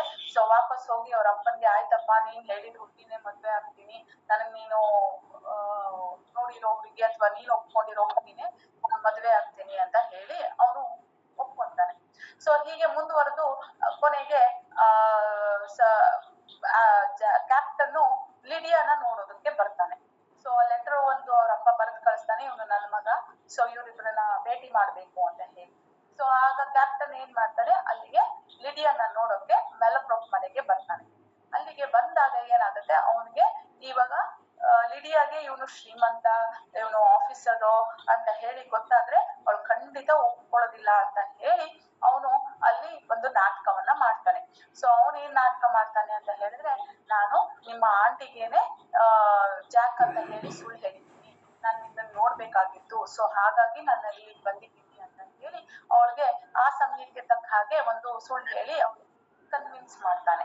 ಸೊ ಹೀಗೆ ಕನ್ವಿನ್ಸ್ ಮಾಡ್ಬೇಕಾದ್ರೆ ಬಿಬರ್ಲಿ ಬರ್ದಿರುವಂತಹ ಲೆಟರು ಲೂಸಿ ತಗೊಂಡ್ ಬಂದು ಇವಳು ಕೈ ಕೊಟ್ಟಿರ್ತಾನೆ ಮ್ಯಾಲಪ್ರೋಪ್ ಕೈಲಿ. ಸೊ ಆ ಲೆಟರ್ ನ ಓದುವಂತಹ ಒಂದು ಅವಕಾಶ ಕ್ಯಾಪ್ಟನ್ಗೆ ಕೊಡ್ತಾರೆ. ಸೊ ಆ ಕ್ಯಾಪ್ಟನ್ ಆ ಲೆಟರ್ ನ ಓದ್ಬೇಕಾದ್ರೆ ಮ್ಯಾಲಪ್ರೋಪ್ ನ ಹೇಗೆ ಅವ್ರು ಆಡ್ಕೊತಾ ಇದ್ರು, ಹೇಗೆ ಅವಳನ್ನ ಟೀಕಿಸ್ತಾ ಇದ್ರು ಅನ್ನೋದನ್ನೆಲ್ಲ ಅವರು ತಮಾಷೆಯಾಗಿ ಅಲ್ಲಿ ನಾವು ನೋಡ್ತಾ ಹೋಗ್ಬಹುದು. ಇದಾದ ನಂತರ ಏನಾಗುತ್ತೆ, ವಾಪಸ್ಸು ಅವನು ಹೊರಗ್ ಬರ್ತಾನೆ. ಬಾಬ್ ಎಕ್ಕರ್ಸ್ ಏನ್ ಇರ್ತಾನೆ ಅವನ ಜೊತೆ ಇವನು, ಇಲ್ಲ ನೀನ್ ಫೈಟ್ ಮಾಡ್ಬೇಕು ನನ್ ಜೊತೆ ಅಂತ ಹೇಳಿ ಅವನ ಸರ್ವೆಂಟ್ ಜೊತೆ ಹೇಳಿ ಕಳಿಸ್ತಾನೆ. ಸರಿ, ಇವತ್ತು ಸಂಜೆನೆ ನಾವು ಅದನ್ನ ಮಾಡೋಣ ಅಂತ ಹೇಳಿ 6 ಗಂಟೆಗೆ ಅವರು ಒಂದು ಟೈಮ್ ನ ಫಿಕ್ಸ್ ಮಾಡ್ಕೊಂತಾರೆ. ಅದೇ ಸಮಯದಲ್ಲಿ ಫುಕ್ಲ್ಯಾಂಡ್ ಮತ್ತೆ ಜೂಲಿಯಾ ಅವರಿಬ್ರು ಬೇಜಾರ್ ಮಾಡ್ಕೊಂಡು ಜಗಳ ಮಾಡ್ಕೊಂಡು, ಜೂಲಿಯಾ ಬೈದಿರ್ತಾಳೆ ಫುಕ್ಲ್ಯಾಂಡ್ಗೆ, ನೀನ್ ನನ್ ಮೇಲೆ ಅನುಮಾನ ಪಡ್ತೀಯಾ, ಈ ರೀತಿಯಾದಂತನ್ನೆಲ್ಲ ನನ್ಗೆ ಅವಮಾನ ಮಾಡ್ತೀಯಾ, ನೀನು ನನ್ ಪ್ರೀತಿ ಅಂದ್ರೆ ನಿನ್ಗೆ ಬೆಲೆ ಇಲ್ಲ, ಹಾಗೆ ಹೀಗೆ ಅಂತ ಹೇಳಿ ಆಕೆ ಬೇಜಾರ್ ಮಾಡ್ಕೊಂಡು ಹತ್ಕೊಂಡು ಹೋಗ್ಬಿಟ್ಟಿರ್ತಾಳೆ. ಸೊ ಹಾಗಾಗಿ ಫುಕ್ಲ್ಯಾಂಡ್ ಯೋಚನೆ ಮಾಡ್ತಾ ಇದ್ದಾನೆ, ನಾನ್ ಯಾಕೆ ಈಗ ಅವಳನ್ನ ಹರ್ಟ್ ಮಾಡ್ತೀನಿ, ಅವಳೆಷ್ಟು ಒಳ್ಳೆ ಹುಡುಗಿ, ಅವಳೆಷ್ಟು ಒಳ್ಳೆ ರೀತಿಯಲ್ಲಿ ನನ್ನನ್ನ ಪ್ರೀತಿಸ್ತಾ ಇದ್ದಾಳೆ, ಆದ್ರೆ ನನ್ಗೆ ಯಾಕೆ ಈ ತರ ಎಲ್ಲ ಯೋಚನೆ ಬರ್ತಾ ಇದೆ ಅಂತ ಹೇಳಿ ಅವನ ಬಗ್ಗೆನೆ ಅವನ್ಗೆ ಒಂದ್ ರೀತಿ ಪಶ್ಚಾತ್ತಾಪ ಪಡ್ಕೊಂಡು ಕೊರಗ್ತಾ ಇರ್ತಾನೆ. ಅದೇ ಸಮಯಕ್ಕೆ ಏನಾಗುತ್ತೆ, ಲೂಷಿಯಸ್ ಟ್ರಿಗರ್ ಮತ್ತೆ ಬಾಬ್ ಎಕ್ಕರ್ಸ್ ಅವರಿಬ್ರು ಕೂಡ ಇವರು ಒಂದಾಗಿ ಇವನು ಏನಿದ್ದಾನೆ ಜಾಕ್ ಮತ್ತೆ ಕ್ಯಾಪ್ಟನ್ ಅವರಿಬ್ರು ಬೇರೆ ಬೇರೆ ಅನ್ಕೊಂಡಿರ್ತಾರೆ, ಕ್ಯಾಪ್ಟನ್ ಜಾಕ್ ಮತ್ತೆ ಬಿವರ್ಲಿನ. ಸೊ ಅವರಿಬ್ರು ಜೊತೆ ನಾವಿಬ್ರು ಪರದಾಡ್ಬೇಕು ಅಂತ ಹೇಳಿ ನಾವಿಬ್ರು ಅಲ್ಲಿ ಜಗಳಕ್ಕೆ ಅಥವಾ ಏನು ಸೋರ್ಡ್ ಫೈಟಿಂಗ್ ಅಂತ ನಾವ್ ಏನ್ ಕರಿತೀವಿ, ಡ್ಯೂಯಲ್ ಅಂತ ಏನ್ ಕರಿತೀವಿ ಅದಕ್ಕೆ ಕರೆಯೋದು ಅಂತ ಹೇಳಿ ಅವರನ್ನ ಅಲ್ಲಿ ಕರ್ಕೊಂತಾರೆ. ಸೊ ಹಾಗೆ ಕರ್ಕೊಂಡಂತಹ ಸಮಯದಲ್ಲಿ ಇದ್ರ ಮಧ್ಯೆ ಇನ್ನೊಂದ್ ಸತಿ ಸರ್ ಆಂಟೋನಿನು ಮತ್ತು Jack absolute, captain Jack absolute ಅಪ್ಪ ಮತ್ತೆ ಮಗ ಇಬ್ರು ಕೂಡ ಲಿಡಿಯಾನ ನೋಡೋದಕ್ಕೆ ಅವ್ರ ಮನೆಗೆ ಹೋಗ್ತಾರೆ. ಆಗ ಮನೆಗೆ ಹೋದಾಗ ಗೊತ್ತಾಗುತ್ತೆ ಲಿಡಿಯಾಗೆ ಇವನು ಬಿವರ್ಲಿ ಮತ್ತೆ ಕ್ಯಾಪ್ಟನ್ ಜಾಕ್ ಇಬ್ರು ಒಬ್ಬನೇ ವ್ಯಕ್ತಿ, ಇವ್ರು ನನ್ನ ಹತ್ರ ಸುಳ್ಳು ಹೇಳಿ ಬೇಜಾರ್ ಮಾಡ್ಕೊತಾಳೆ. ಯಾಕೆ ಅಂದ್ರೆ ಅವಳು ಅನ್ಕೊಂಡಿದ್ದ ರೀತಿಯಲ್ಲಿ ಓಡೋಗಕ್ ಆಗೋದಿಲ್ಲ, ಅವಳು ಅನ್ಕೊಂಡಿದ್ದ ರೀತಿಯಲ್ಲಿ ಅವ್ರ ಆಂಟಿಯನ್ನ ಡಿಸ್ರೆಸ್ಪೆಕ್ಟ್ ಮಾಡಕ್ ಆಗೋದಿಲ್ಲ. ಸೊ ಎಲ್ಲರೂ ಮದ್ವೆ ಹೇಗ್ ಆಗ್ತಾರೋ ಹಾಗೆ ನಾನು ಆಗ್ಬೇಕು, ಚರ್ಚ್ ಹೋಗ್ಬೇಕು, ಅವ್ರ ಬಿಷಪ್ ಇವರ ಫಾದರ್ ನ ಕನ್ಸೆಂಟ್ ಕೇಳ್ಬೇಕು, ಈ ತರದನ್ನೇ ಮಾಡ್ಕೋಬೇಕು. ಸೊ ಅವ್ರ ಮದುವೆಯಲ್ಲಿ ಸಾಧಾರಣವಾಗಿ ನಡೆದು ಹೋಗುತ್ತೆ ನನ್ನ ಮದುವೆ. ಸೊ ಈ ರೀತಿಯಾದಂತಹ ನನ್ನ ಮದುವೆ ಹೀಗೆ ನಡಿಬಾರ್ದಾಗಿತ್ತು, ಅದು ನನ್ನ ಡ್ರೀಮ್ ಆಗಿತ್ತು ಅಂತ ಹೇಳಿ ಅವಳು ತುಂಬಾನೇ ಬೇಜಾರ್ ಮಾಡ್ಕೊತಾಳೆ. ಸೊ ಹಾಗೆ ಬೇಜಾರ್ ಮಾಡ್ಕೊಂಡು ಜೂಲಿ ಹತ್ರ ಹೋಗ್ತಾಳೆ. ಅವಳು ಜೂಲಿ ಹತ್ರ ಹೋಗ್ಬಿಟ್ಟು ಹೇಳ್ತಾಳೆ, ನೋಡು ನನ್ ಇದ್ದಾರಲ್ಲ ನನ್ಗೆ ಮೋಸ ಮಾಡಿದ್ದ ಅಂತ ಹೇಳಿ. ಸೊ ಆಗ ಜೂಲಿ ಹೇಳ್ತಾಳೆ, ಇಲ್ಲ ನನಗೆ ಗೊತ್ತಿತ್ತು ಮೊದ್ಲೇ, ನನ್ನ ಫುಕ್ಲಣ್ಣನ ನನ್ಗೆ ಹೇಳಿದ, ಆದ್ರೆ ನೋಡು ಎಲ್ಲದಕ್ಕಿಂತ ಮಿಗಿಲಾಗಿದ್ದು ಒಳ್ಳೆ ಪ್ರೀತಿ. ಅವನು ನಿಷ್ಕಲ್ಮಶವಾಗಿ ನಿನ್ನನ್ನ ಪ್ರೀತಿಸ್ತಾ ಇದ್ದಾನೆ. ದುಡ್ಡು, ಆಸ್ತಿ, ಬಡವನೋ ಶ್ರೀಮಂತನೋ ಇದೆಲ್ಲ ಕ್ಷಣಿಕ ಮಾತ್ರ. ಯಾವ್ದು ನಿಜವಾಗ್ಲೂ ಇರೋದು ಅಂತ ಹೇಳಿದ್ರೆ ಅವನು ಎಷ್ಟು ನಿಜವಾಗ್ಲೂ ನಿನ್ನನ್ನ ಪ್ರೀತಿಸ್ತಾ ಇದ್ದಾನೆ ಅಷ್ಟೇ ಮುಖ್ಯ ಆಗತ್ತೆ ಜೀವನದಲ್ಲಿ, ಇನ್ಯಾವುದು ಅಲ್ಲ ಅಂತ ಹೇಳಿ ಆಕೆ ಹೇಳ್ತಾಳೆ. ಸೊ ಸಮ್ವಾಟ್ ಒಂದು ರೀತಿಯಾಗಿ ಅವಳಿಗೆ ಕನ್ವಿನ್ಸ್ ಆಗುತ್ತೆ, ಹೌದು ಇದು ಅಂತ ಹೇಳಿ. ಅಷ್ಟ್ರೊಳಗೆ ಸರ್ವೆಂಟ್ ಒಬ್ಬ ಬಂದು ಹೇಳ್ತಾನೆ ಎಲ್ಲರಿಗೂ, ಈ ರೀತಿ ಎಲ್ಲರೂ ಫೈಟ್ ಮಾಡೋದಕ್ಕೆ ಅಲ್ಲಿ ಸೇರ್ಕೊಂಡಿದ್ದಾರೆ. ಸೊ ಯಾರಿಗೆ ಏನಾಗುತ್ತೋ, ಯಾರ್ ಸತ್ ಹೋಗ್ತಾರೋ ಅಲ್ಲಿ ಏನು ಅಂತ ಗೊತ್ತಿಲ್ಲ, ದಯವಿಟ್ಟು ಎಲ್ಲರೂ ಬನ್ನಿ, ಎಲ್ಲರೂ ಅವ್ರನ್ನ ಕಾಪಾಡ್ಬೇಕು ಅಂತ ಹೇಳಿ. So sir Anthony, Malaprop, Lydia, Julia ಎಲ್ಲರೂ ಕೂಡ ಅಲ್ಲಿಗೆ ಹೋಗ್ತಾರೆ. ಸೊ ಹೋದಂತ ಸಂದರ್ಭದಲ್ಲಿ ಗೊತ್ತಾಗುತ್ತೆ, ಬಾಬ್ ವಿಲ್ಕರ್ಸ್ ಗೊತ್ತಾಗುತ್ತೆ, ಬಿಬರ್ಲಿ ಮತ್ತೆ ಕ್ಯಾಪ್ಟನ್ ಇಬ್ರು ಒಬ್ಬನೇ ಅಂತ ಹೇಳಿ. ಸೊ ಆಗ ಬಾಬ್ ವಿಲ್ಕರ್ಸ್ ಹೇಳ್ತಾನೆ, ನೀನ್ ನನ್ನ ಫ್ರೆಂಡು, ಸೊ ನಾನ್ ನಿನ್ ಫ್ರೆಂಡ್ ಮೇಲೆ ನಾನು ಕೈ ಮಾಡೋದಿಲ್ಲ ಅಂತ ಹೇಳಿ. ಸೊ ಅವನ ಫ್ರೆಂಡ್ ಅನ್ನ ಓಕೆ ಫೈನ್, ನೀನ್ ಅವ್ರಿಗೇನೆ ಮದ್ವೆ ಆಗು ಅಂತ ಹೇಳಿ ಬಿಟ್ಕೊಟ್ಬಿಡ್ತಾನೆ. ಆದ್ರೆ ಲೂಷಿಯಸ್ ಟ್ರಿಗರ್ ಏನ್ ಮಾಡ್ತಾನೆ, ಇಲ್ಲ ಇಲ್ಲ ನನ್ ಜೊತೆ ನೀನು ಎಲ್ಲ ಮಾಡ್ಲೇಬೇಕು, ಯುದ್ಧ ಮಾಡ್ಲೇಬೇಕು, ಕದನ ಮಾಡ್ಲೇಬೇಕು ಅಂತ ಹೇಳಿ ನಿಂತ್ಕೊಳ್ತಾನೆ. ಯಾಕೆ ಇದನ್ನ ಇಷ್ಟು ಸ್ಟ್ರಾಂಗ್ ಆಗಿ ಹೇಳ್ತಾ ಇದ್ಯಾ ಅಂತ ಹೇಳಿದ್ರೆ ಅಂತಂದ್ರೆ, ನಾನ್ ಲೆಟರ್ ಬರ್ದಿದ್ದೀನಿ, ಲವ್ ಲೆಟರ್ಸ್ ಬರ್ದಿದ್ದಾಳೆ, ಅವಳು ಕೂಡ ನನ್ಗೆ ಲವ್ ಲೆಟರ್ಸ್ ಬರ್ದಿದ್ದಾಳೆ, ನಾವಿಬ್ರು ಒಬ್ರಿಗೊಬ್ರು ಪ್ರೀತಿಸ್ತಾ ಇದ್ದೀವಿ ಅಂತ ಹೇಳಿ ಹೇಳ್ತಾನೆ. ಆಗ ಅಲ್ಲೇ ಇದ್ದಂತಹ ಲಿಡಿಯಾ ಹೇಳ್ತಾಳೆ, ಇಲ್ಲ ಇಲ್ಲ ನಾನು ಇವನನ್ನ ಪ್ರೀತಿಸಿಲ್ಲ ಅಂತ ಹೇಳಿ. ಆಗ ಅವನ ಲೆಟರ್ ಅನ್ನ ತೆಗೆದು ತೋರಿಸ್ತಾನೆ. ಆ ಲೆಟರ್ ಅಲ್ಲಿ ಡೀಲಿಯಾ ಅಂತ ಹೇಳಿ ಇರುತ್ತೆ. ಸೊ ಆ ಸಂದರ್ಭದಲ್ಲಿ ಮಿಸ್ ಮ್ಯಾಲೋಪ್ರೋಪ್ ಏನಿದ್ದಾಳೆ ಅವಳು ಕನ್ಫೆಸ್ ಮಾಡ್ಕೊಳ್ತಾಳೆ. ಅವಳು ಹೇಳ್ತಾಳೆ, ಇಲ್ಲ ಇಲ್ಲ ಈ ಲೆಟರು ಲಿಡಿಯಾ ಬರ್ದಿದ್ದಲ್ಲ, ಇದನ್ನ ನಾನ್ ಬರ್ದಿದ್ದು ಅಂತ ಹೇಳಿ. ಸೊ ಲೂಷಿಯಸ್ ಟ್ರಿಗರ್ಗೆ ಆಶ್ಚರ್ಯ ಆಗುತ್ತೆ, ಅಯ್ಯೋ ಆಂಟಿ ಇವಳು ನನ್ಗೆ ನನ್ನ ಮೆಸೇಜಸ್, ನನ್ನ ಲೆಟರ್ಸ್ ಗಳಿಗೆಲ್ಲ ರಿಪ್ಲೈ ಕೊಡ್ತಾ ಇಲ್ಲ ಅಂತ ಹೇಳಿ ಅವ್ರು ತುಂಬಾನೇ ಬೇಜಾರ್ ಮಾಡ್ಕೊತಾನೆ. ಸೊ ಹಾಗಾಗಿ ಮತ್ತೆ ಆಂಟೋನಿ ಜಾಕ್ ಅವ್ರ ಅಪ್ಪ ಏನ್ ಹೇಳ್ತಾನೆ, ಅವನು ಕೂಡ ಮ್ಯಾಲಪ್ರಾಪ್ಗೆ ಬೈತಾನೆ, ಹೀಗೆಲ್ಲ ನೀವು ಮಾಡ್ಬಾರ್ದು ಅಂತ ಹೇಳಿ. ಸೊ ಹೀಗೆಲ್ಲ ಆದ್ಮೇಲೆ ಅವರೆಲ್ಲ ಒಟ್ಟಾಗಿ ಇರ್ತಾರೆ.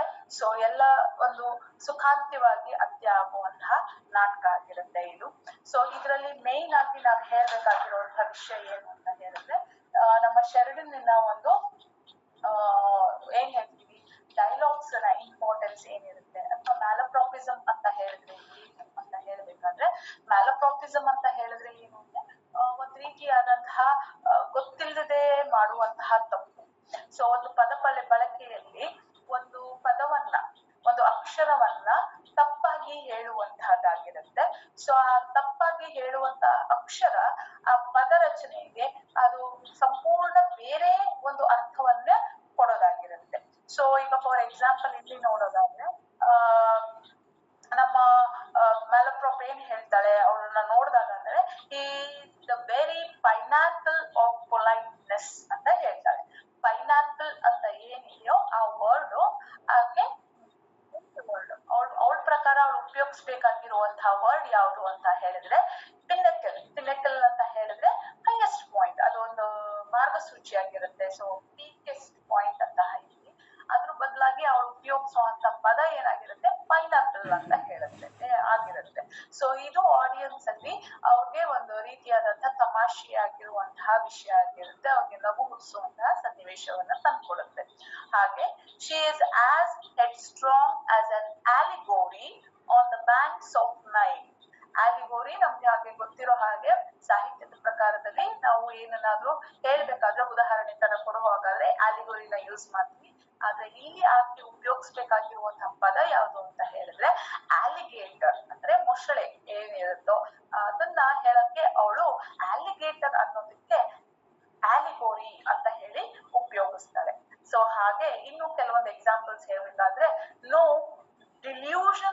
past, Lydia is convinced. So delusions ಅಂತ ಹೇಳಿದ್ರೆ ಒಂದು ತಪ್ಪು ಕಲ್ಪನೆ, ಆದ್ರೆ ಆಕೆ ಹೇಳ್ಬೇಕಾಗಿರೋದು ಏನು ಅಂತ ಹೇಳಿದ್ರೆ ಅಲ್ಯೂಷನ್ಸ್. ಅಲ್ಯೂಷನ್ ಅಂತ ಹೇಳಿದ್ರೆ ಇಂಡೈರೆಕ್ಟ್ ರೆಫರೆನ್ಸ್. ಸೊ ಇದಕ್ಕೆ ಅವಳು ತಪ್ಪು ಕಲ್ಪನೆ ಅಂತ ಆತರ ಅರ್ಥ ಕೊಡುವಂತಹ ಪದಗಳನ್ನ ಉಪಯೋಗಿಸ್ತಾ ಇರ್ತಾಳೆ. ಸೊ ಅದನ್ನ ನಾವೇನಂತ ಕರಿತೀವಿ, ಮ್ಯಾಲಪ್ರಾಪಿಸಮ್. ಯಾಕೆಂದ್ರೆ ಆ ಕ್ಯಾರೆಕ್ಟರ್ ಒಂದು ಕ್ಯಾರೆಕ್ಟರೈಸೇಷನ್ ಅಂತ ಹೇಳ್ಬೇಕಾದ್ರೆ ಆ ಕ್ಯಾರೆಕ್ಟರ್ ಇಂದ ಆ ಒಂದು ವಿಷಯಗಳು, ಆ ಒಂದು ಅಂಶ ಹೊರಬಂದಿರುತ್ತೆ. ಸೊ ಇದೇ ರೀತಿಯಾಗಿ ನಾವ್ ನೋಡಕ್ ಹೋದ್ರೆ ವಿಟ್ಟಿ ಡೈಲಾಗ್ಸ್ ಆಗಿರಬಹುದು, ಕ್ರಿಸ್ಪ್ ಅಂಡ್ ಕ್ಲೀನ್ ಅಂತ ಹೇಳಿದ್ರೆ ಶಾರ್ಟ್ ಡೈಲಾಗ್ಸ್, ಚಿಕ್ಕ ಡೈಲಾಗನೆ, ಮತ್ತೆ ತುಂಬಾನೇ ಅದನ್ನ ಡೈಲಾಗ್ ಅಲ್ಲಿ ಇರುವಂತಹ ತಮಾಷೆ ಆಗಿರ್ಬೋದು, ಅದ್ರಲ್ಲಿ ಇರುವಂತಹ ಸ್ವಲ್ಪ ಅರ್ಥ ಆಗ್ಬೇಕು ಅಂದ್ರೆ ಆ ಒಂದು ಸಾಹಿತ್ಯದ ಹಿಂದೆ ಇರುವಂತಹ ಜ್ಞಾನ ನಮ್ಗೆ ಇರ್ಬೇಕಾಗಿರುತ್ತೆ. ಹಾಗಾದಾಗ ಮಾತ್ರ ನಮ್ಗೆ ಆ ಒಂದು ತಮಾಷೆ ಏನಾಗ್ತಾ ಇದೆ ಅಥವಾ ಅಲ್ಲಿ ಏನನ್ನ ಅವ್ರು ಟೀಕಿಸ್ತಾ ಇದ್ದಾರೆ ಅನ್ನೋದು ನಮ್ಗೆ ಅರ್ಥ ಆಗುತ್ತೆ. ಸೊ ಇದೆಲ್ಲ ಒಳಗೊಂಡಂತೆ ನಮ್ಗೆ ಇಲ್ಲಿ ನಾವು ನೋಡ್ತಾ ಹೋಗ್ತೀವಿ. ಹಾಗೆ ನೋಡ್ಬೇಕಾದ್ರೆ ನಮ್ಗೆ ಇಲ್ಲಿ ನೆಕ್ಸ್ಟ್ ಕಾಮಿಡಿ ಆಫ್ ಮ್ಯಾನರ್ಸ್ ಅಂತ ಹೇಳ್ತೀವಿ. ಸೊ ಈ ಕಾಮಿಡಿ ಆಫ್ ಮ್ಯಾನರ್ಸ್ ಅಂತ ಹೇಳ್ಬೇಕಾದ್ರೆ ಏನಿದು ಕಾಮಿಡಿ ಆಫ್ ಮ್ಯಾನರ್ಸ್ ಅಂತ ಹೇಳಿದ್ರೆ, ಇಟ್ ಈಸ್ ದ ಕ್ಯಾರೆಕ್ಟರೈಸೇಷನ್. ಇಲ್ಲಿ ನಮ್ಗೆ ಒಂದು ವಿಷಯಗಳು, ಇಂತಿಂತ ಗುಣಲಕ್ಷಣಗಳು ಈ ನಾಟಕದಲ್ಲಿ ಇದ್ರೆ ಇದನ್ನ ನಾವು ಕಾಮಿಡಿ ಆಫ್ ಮ್ಯಾನರ್ಸ್ ಅಥವಾ ಕಾಮಿಡಿ ಆಫ್ ಇದು ಅಂತ ಹೇಳಿ ಕರಿಬಹುದು ಅಂತ ಹೇಳಿ. ಅದರಲ್ಲಿ ಮೊದಲನೇದಾಗಿ ಏನು ಅಂತ ಹೇಳಿದ್ರೆ ನಮ್ಗೆ ಬರುವಂತದ್ದು ಕ್ಯಾರೆಕ್ಟರೈಸೇಷನ್ಸ್. ಈ ಕ್ಯಾರೆಕ್ಟರೈಸೇಷನ್ ಅಂತ ಹೇಳ್ಬೇಕಾದ್ರೆ ಇವರೆಲ್ಲ ಒಂದು ರೀತಿಯಾದಂತಹ ಒಂದು ಹೈ ಕ್ಲಾಸ್ ಸೊಸೈಟಿಗೆ ಸೇರಿದವರಾಗಿರ್ತಾರೆ. ಹಾಗೆ ಹೈ ಕ್ಲಾಸ್ ಸೊಸೈಟಿಯಲ್ಲಿ ಸೇರಿದವರು ಅವರಲ್ಲಿ ಇರುವಂತಹ ಒಂದು ನಡವಳಿಕೆಗಳೇನಿದೆ, ಅವರು ಪ್ರಾಕ್ಟೀಸ್ ಮಾಡುವಂತಹ ವಿಷಯಗಳೇನಿದೆ, ಅವರು ಟರ್ಕ್ ಹೌಸ್ ಹೋಗೋದಾಗಿರ್ಬಹುದು ಅಥವಾ ಅವರು ಪ್ರಾಕ್ಟೀಸ್ ಮಾಡುವಂತಹ ಕಾಫಿ ಹೌಸಸ್ ಆಗಿರ್ಬಹುದು, ಅವ್ರು ಓದೋದಂತ ಆಗಿರ್ಬಹುದು. ಸೊ ಈ ವಿಷಯ ಎಲ್ಲ ಅಲ್ಲಿ ಒಳಗೊಂಡಿರುತ್ತೆ. ಈಗ ನನಗೂ ನೆನಪಿದೆ, sorry for bringing the personal reference. So ನಾನು ಚಿಕ್ಕವಳಾಗಿರ್ಬೇಕಾದ್ರೆ ಒಂದು 5ನೇ ಕ್ಲಾಸು 6ನೇ ಕ್ಲಾಸ್ ಇರ್ಬೇಕಾದ್ರೆ ನಮ್ಮ ಊರಿಗೆ ಅಥವಾ ನಮ್ಮ ಮನೆ ಇದ್ದ ಕಡೆ ಲೈಬ್ರರಿ ವ್ಯಾನ್ಗಳು ಬರ್ತಾ ಇತ್ತು. ಸೊ ಆ ಲೈಬ್ರರಿ ವ್ಯಾನ್ ವಾರಕ್ಕೊಂದ್ಸತಿ ಬರ್ತಾ ಇತ್ತು. ನಮ್ಮ ಅಕ್ಕ ಆಗಿರ್ಬೋದು, ನನ್ನ ತಾಯಿ ಆಗಿರ್ಬೋದು, ಅವರೆಲ್ಲ ಏನ್ ಮಾಡ್ತಾ ಇದ್ರು ಅಂತ ಹೇಳಿದ್ರೆ ಅಲ್ಲಿ ಹೋಗಿ ತ್ರಿವೇಣಿ ಅವ್ರದ್ದು ಕಾದಂಬರಿಗಳು, ಸಾಯಿ ಸುದ್ದೆ ಅವರ ಕಾದಂಬರಿಗಳನ್ನ ತೆಗೆದುಕೊಂಡು ಬರ್ತಾ ಇದ್ರು. ಸೊ ಈ ತ್ರಿವೇಣಿ ಮತ್ತೆ ಸಾಯಿ ಸುದ್ದೆ ಕಾದಂಬರಿಗಳನ್ನ ತಗೊಂಡು ಬಂದು ಬುಧವಾರ ಬರ್ತಾ ಇತ್ತು ಆ ವ್ಯಾನು. ಗುರುವಾರ, ಶುಕ್ರವಾರ, ಶನಿವಾರ, ಭಾನುವಾರ ಈ 4 ದಿನದಲ್ಲಿ ಇಡೀ ಪುಸ್ತಕಗಳನ್ನ ಅವರು ಓದಿ ಮುಗಿಸ್ಬಿಡ್ತಾ ಇದ್ರು. ಸೋಮವಾರ ಬರೋಷ್ಟ್ರೊಳಗೆ ಅಲ್ಲಿ ಇದ್ದಂತ ಎಲ್ಲಾ ಪುಸ್ತಕಗಳು ಏನ್ ಕೈಯಲ್ಲಿ ಇತ್ತು ಅದಷ್ಟು ಮುಗಿದು ಹೋಗ್ತಾ ಇತ್ತು. ಸೊ ಆ 4 ದಿನದಿಂದ ಮನೆಯಲ್ಲಿ ಯಾವುದೇ ಕೆಲಸಗಳನ್ನ ಅವರು ಯೋಚನೆಗೆ ತೆಗೆದುಕೊಳ್ತಾ ಇರ್ಲಿಲ್ಲ. ಆ ರೀತಿಯಾದಂತಹ ಒಂದು ಪ್ರವೃತ್ತಿ, ಓದೋದು ಪ್ರವೃತ್ತಿ ಆಗಿರ್ಬೋದು, ಅಲ್ಲಿದ್ದಂತಹ ಆ ಸಮಾಜದಲ್ಲಿ ಇದ್ದದಕ್ಕೆ ರೆಸ್ಪಾಂಡಿಂಗ್ ಏನಿತ್ತು ಅದಾಗಿರ್ಬೋದು, ಇದೆಲ್ಲವೂ ಇತ್ತಿತ್ತು. ಆದ್ರೆ ಈಗಿನ ಕಾಲದಲ್ಲಿ ಈಗ ನಾವ್ ನೋಡ್ಬೋದು, ನಾವೇ ಇವಾಗ ಸ್ವಲ್ಪ ಓದೋದನ್ನ ಕಡಿಮೆ ಮಾಡ್ಬಿಟ್ಟಿದೀವಿ because of the internet or what we called as the mobile. So ಹೀಗಾಗಿ ಸೊ ಆ ಬುಕ್ ನ ಹಿಡ್ಕೊಳ್ಳುವಂತಹ ಒಂದು ಪ್ರವೃತ್ತಿ ಇದೆ ಇರುವಂತದ್ದು. ಸೊ ಈ ರೀತಿಯಾದಂತಹ ಆ ಕಾಲಘಟ್ಟದಲ್ಲಿ ಇರುವಂತಹ ಒಂದು ಕ್ಯಾರೆಕ್ಟರ್ ಫೀಚರ್ಸ್ ಏನಿರುತ್ತೋ ಅದನ್ನ ಅರ್ಥ ಮಾಡ್ಕೊಂಡಾಗ ಅದರ ಹಿನ್ನೆಲೆಯಲ್ಲಿ ನಾವು ಯಾವುದೇ ಒಂದು ನಾಟಕವನ್ನ ನೋಡಿದಾಗ ಅಲ್ಲಿ ನಮ್ಗೆ ಆ ರೆಲೆವೆಂಟ್ ಆಗಿರುವಂತಹ ವಿಷಯಗಳು ನಮ್ಗೆ ಅರ್ಥ ಆಗ್ತಾ ಹೋಗುತ್ತೆ. ಸೊ ಆಗಿನ ಕಾಲದಲ್ಲಿ ಇದ್ದಂತಹ ಹೆಣ್ಮಕ್ಳು ಹೇಗೆ ಅವ್ರಿಗೆ ಲವ್ ಮಾಡ್ಕೋಬೇಕು, ಲವ್ ಮಾಡಿ ಓಡೋಗ್ಬೇಕು, ಅದೇ ಅವ್ರಿಗೆ ಒಂದು ದೊಡ್ಡ ಅಡ್ವೆಂಚರ್ ಆಗಿರ್ತಾ ಇತ್ತು. ಸೊ ಹಾಗಾಗಿ ಆ ವಿಷಯವನ್ನ ತೆಗೆದುಕೊಂಡು ಇಲ್ಲಿ ಮಾಡುವಂಥದ್ದು. ಮತ್ತೆ ಕೊನೆಯಲ್ಲಿ ಯಾರಿಗೆ ಕೂಡ ಯಾವುದೇ ಒಂದು ರೀತಿಯಾದಂತ ಫಿಸಿಕಲ್ ಹರ್ಟ್ ಆಗಿಲ್ದೇ ಇರ್ಬೋದು, ನೋವಾಗಿಲ್ದೇ ಇರೋ ಹಾಗೆ, ಅಥವಾ ಯಾರು ಸಾವು ನೋವು ಆಗಿಲ್ದೇನೆ ಇರುವಂತಹ ಒಂದು ಕ್ಲೈಮ್ಯಾಕ್ಸ್ ಅನ್ನ ನಾವಿಲ್ಲಿ ನೋಡೋದಕ್ಕೆ ಸಾಧ್ಯ ಆಗುತ್ತೆ. ಸೊ ಅಲ್ಲಿ ಡ್ಯೂಯಲ್ ಅಂತ ಏನಿರುತ್ತೋ ಅದು ಈಗಿನ ಕಾಲದಲ್ಲಿ ಇಲ್ಲ. ಸೊ ಆಗಿನ ಕಾಲದಲ್ಲಿ ಯಾರೇ ಒಬ್ರು ಚಾಲೆಂಜ್ ಮಾಡ್ಬೇಕು ಅಂತ ಹೇಳಿದ್ರೆ ಅವ್ರನ್ನ ಮೊದಲು ಫೈಟ್ ಕರೀತಾ ಇದ್ರು. ಫೈಟ್ ಅಂದ್ರೆ ಡ್ಯೂಯಲ್ ಅಂದ್ರೆ ಸೋಲ್ಡ್, ಕತ್ತಿ ವರಸೆ ಕರೀತಾ ಇದ್ರು. ಆ ಕತ್ತಿ ವರಸೆಯಲ್ಲಿ ಯಾರು ಜಯಶಾಲಿ ಆಗಿರ್ತಾರೋ ಅವರಿಗೆ ಆ ಪಾಯಿಂಟ್ ವಿನ್ ಆದಾಗೆ, ಯಾವ ವಿಷಯ ಇರುತ್ತೋ ಆ ವಿಷಯ ವಿನ್ ಆದ ಹಾಗೆ ನಡ್ಕೊಂಡ್ ಬಂದಂತಹ ಒಂದು ಪರಿಸ್ಥಿತಿ ಅಥವಾ ಸಮಾಜದ ಒಂದು ಅಂಶ ಆಗಿರುತ್ತೆ. ಸೊ ಹೀಗೆ ಮಾಡ್ಕೊಂಡ್ ಬಂದಿರ್ಬೇಕಾದ್ರೆ ಅಲ್ಲಿ ಇನ್ನೊಂದು ಏನು ಅಂತ ಹೇಳಿದ್ರೆ, ರಿಯಲ್ ನಡಿಬೇಕಾದ್ರೆ ಯಾರು ಮೊದ್ಲೇ ಅವ್ರನ್ನ ಅಪಾಲಜೈಸ್ ಮಾಡ್ಕೊಂಡ್ರೆ, ಇಲ್ಲ ಕ್ಷಮಿಸ್ಬಿಡಿ ಬಿಟ್ಬಿಡಿ ಅಂತ ಹೇಳಿ ಅವ್ರನ್ನ ಕ್ಷಮೆ ಕೇಳಿದ್ರೆ ಅವ್ರು ಅಲ್ಲೇ ಅದನ್ನ ವಿತ್ಡ್ರಾ ಮಾಡ್ಕೊಂಡ್ಬಿಡ್ಬೇಕಾಗಿತ್ತು. ಸೊ ಹೀಗೆ ಅದು ಕೂಡ ಒಂದು ಇಂಪಾರ್ಟೆಂಟ್ ಆಗಿರುತ್ತೆ. ಕಾಫಿ ಹೌಸಸ್ ಇಂಪಾರ್ಟೆಂಟ್ ಆಗಿರುತ್ತೆ,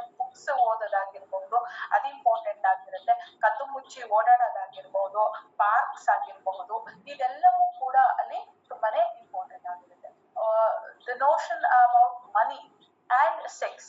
ಸೊ ಒಂದು ದುಡ್ಡಿನ ಬಗ್ಗೆ ಇರುವಂತಹ ಒಂದು ವ್ಯಾಮೋಹ ಆಗಿತ್ತು ಅಥವಾ ದುಡ್ಡೇ ಎಲ್ಲ ಅಂತ ಹೇಳುವಂತಹ ಜನಗಳಿಗೆ ಅದನ್ನ ಬಿಟ್ಟು ಇರುವಂತಹ ವಿಷಯಗಳೇನು, ಅದರಲ್ಲಿ ದುಡ್ಡಿಗಿಂತನೂ ಪ್ರೀತಿ ಮುಖ್ಯ, ದುಡ್ಡಿಗಿಂತನೂ ಒಂದು ನಿಜವಾದ ಪ್ರೀತಿ ಮುಖ್ಯ ಅನ್ನೋದು ಅಲ್ಲಿ ತಿಳುವಳಿಸುವಂತಹ ಒಂದು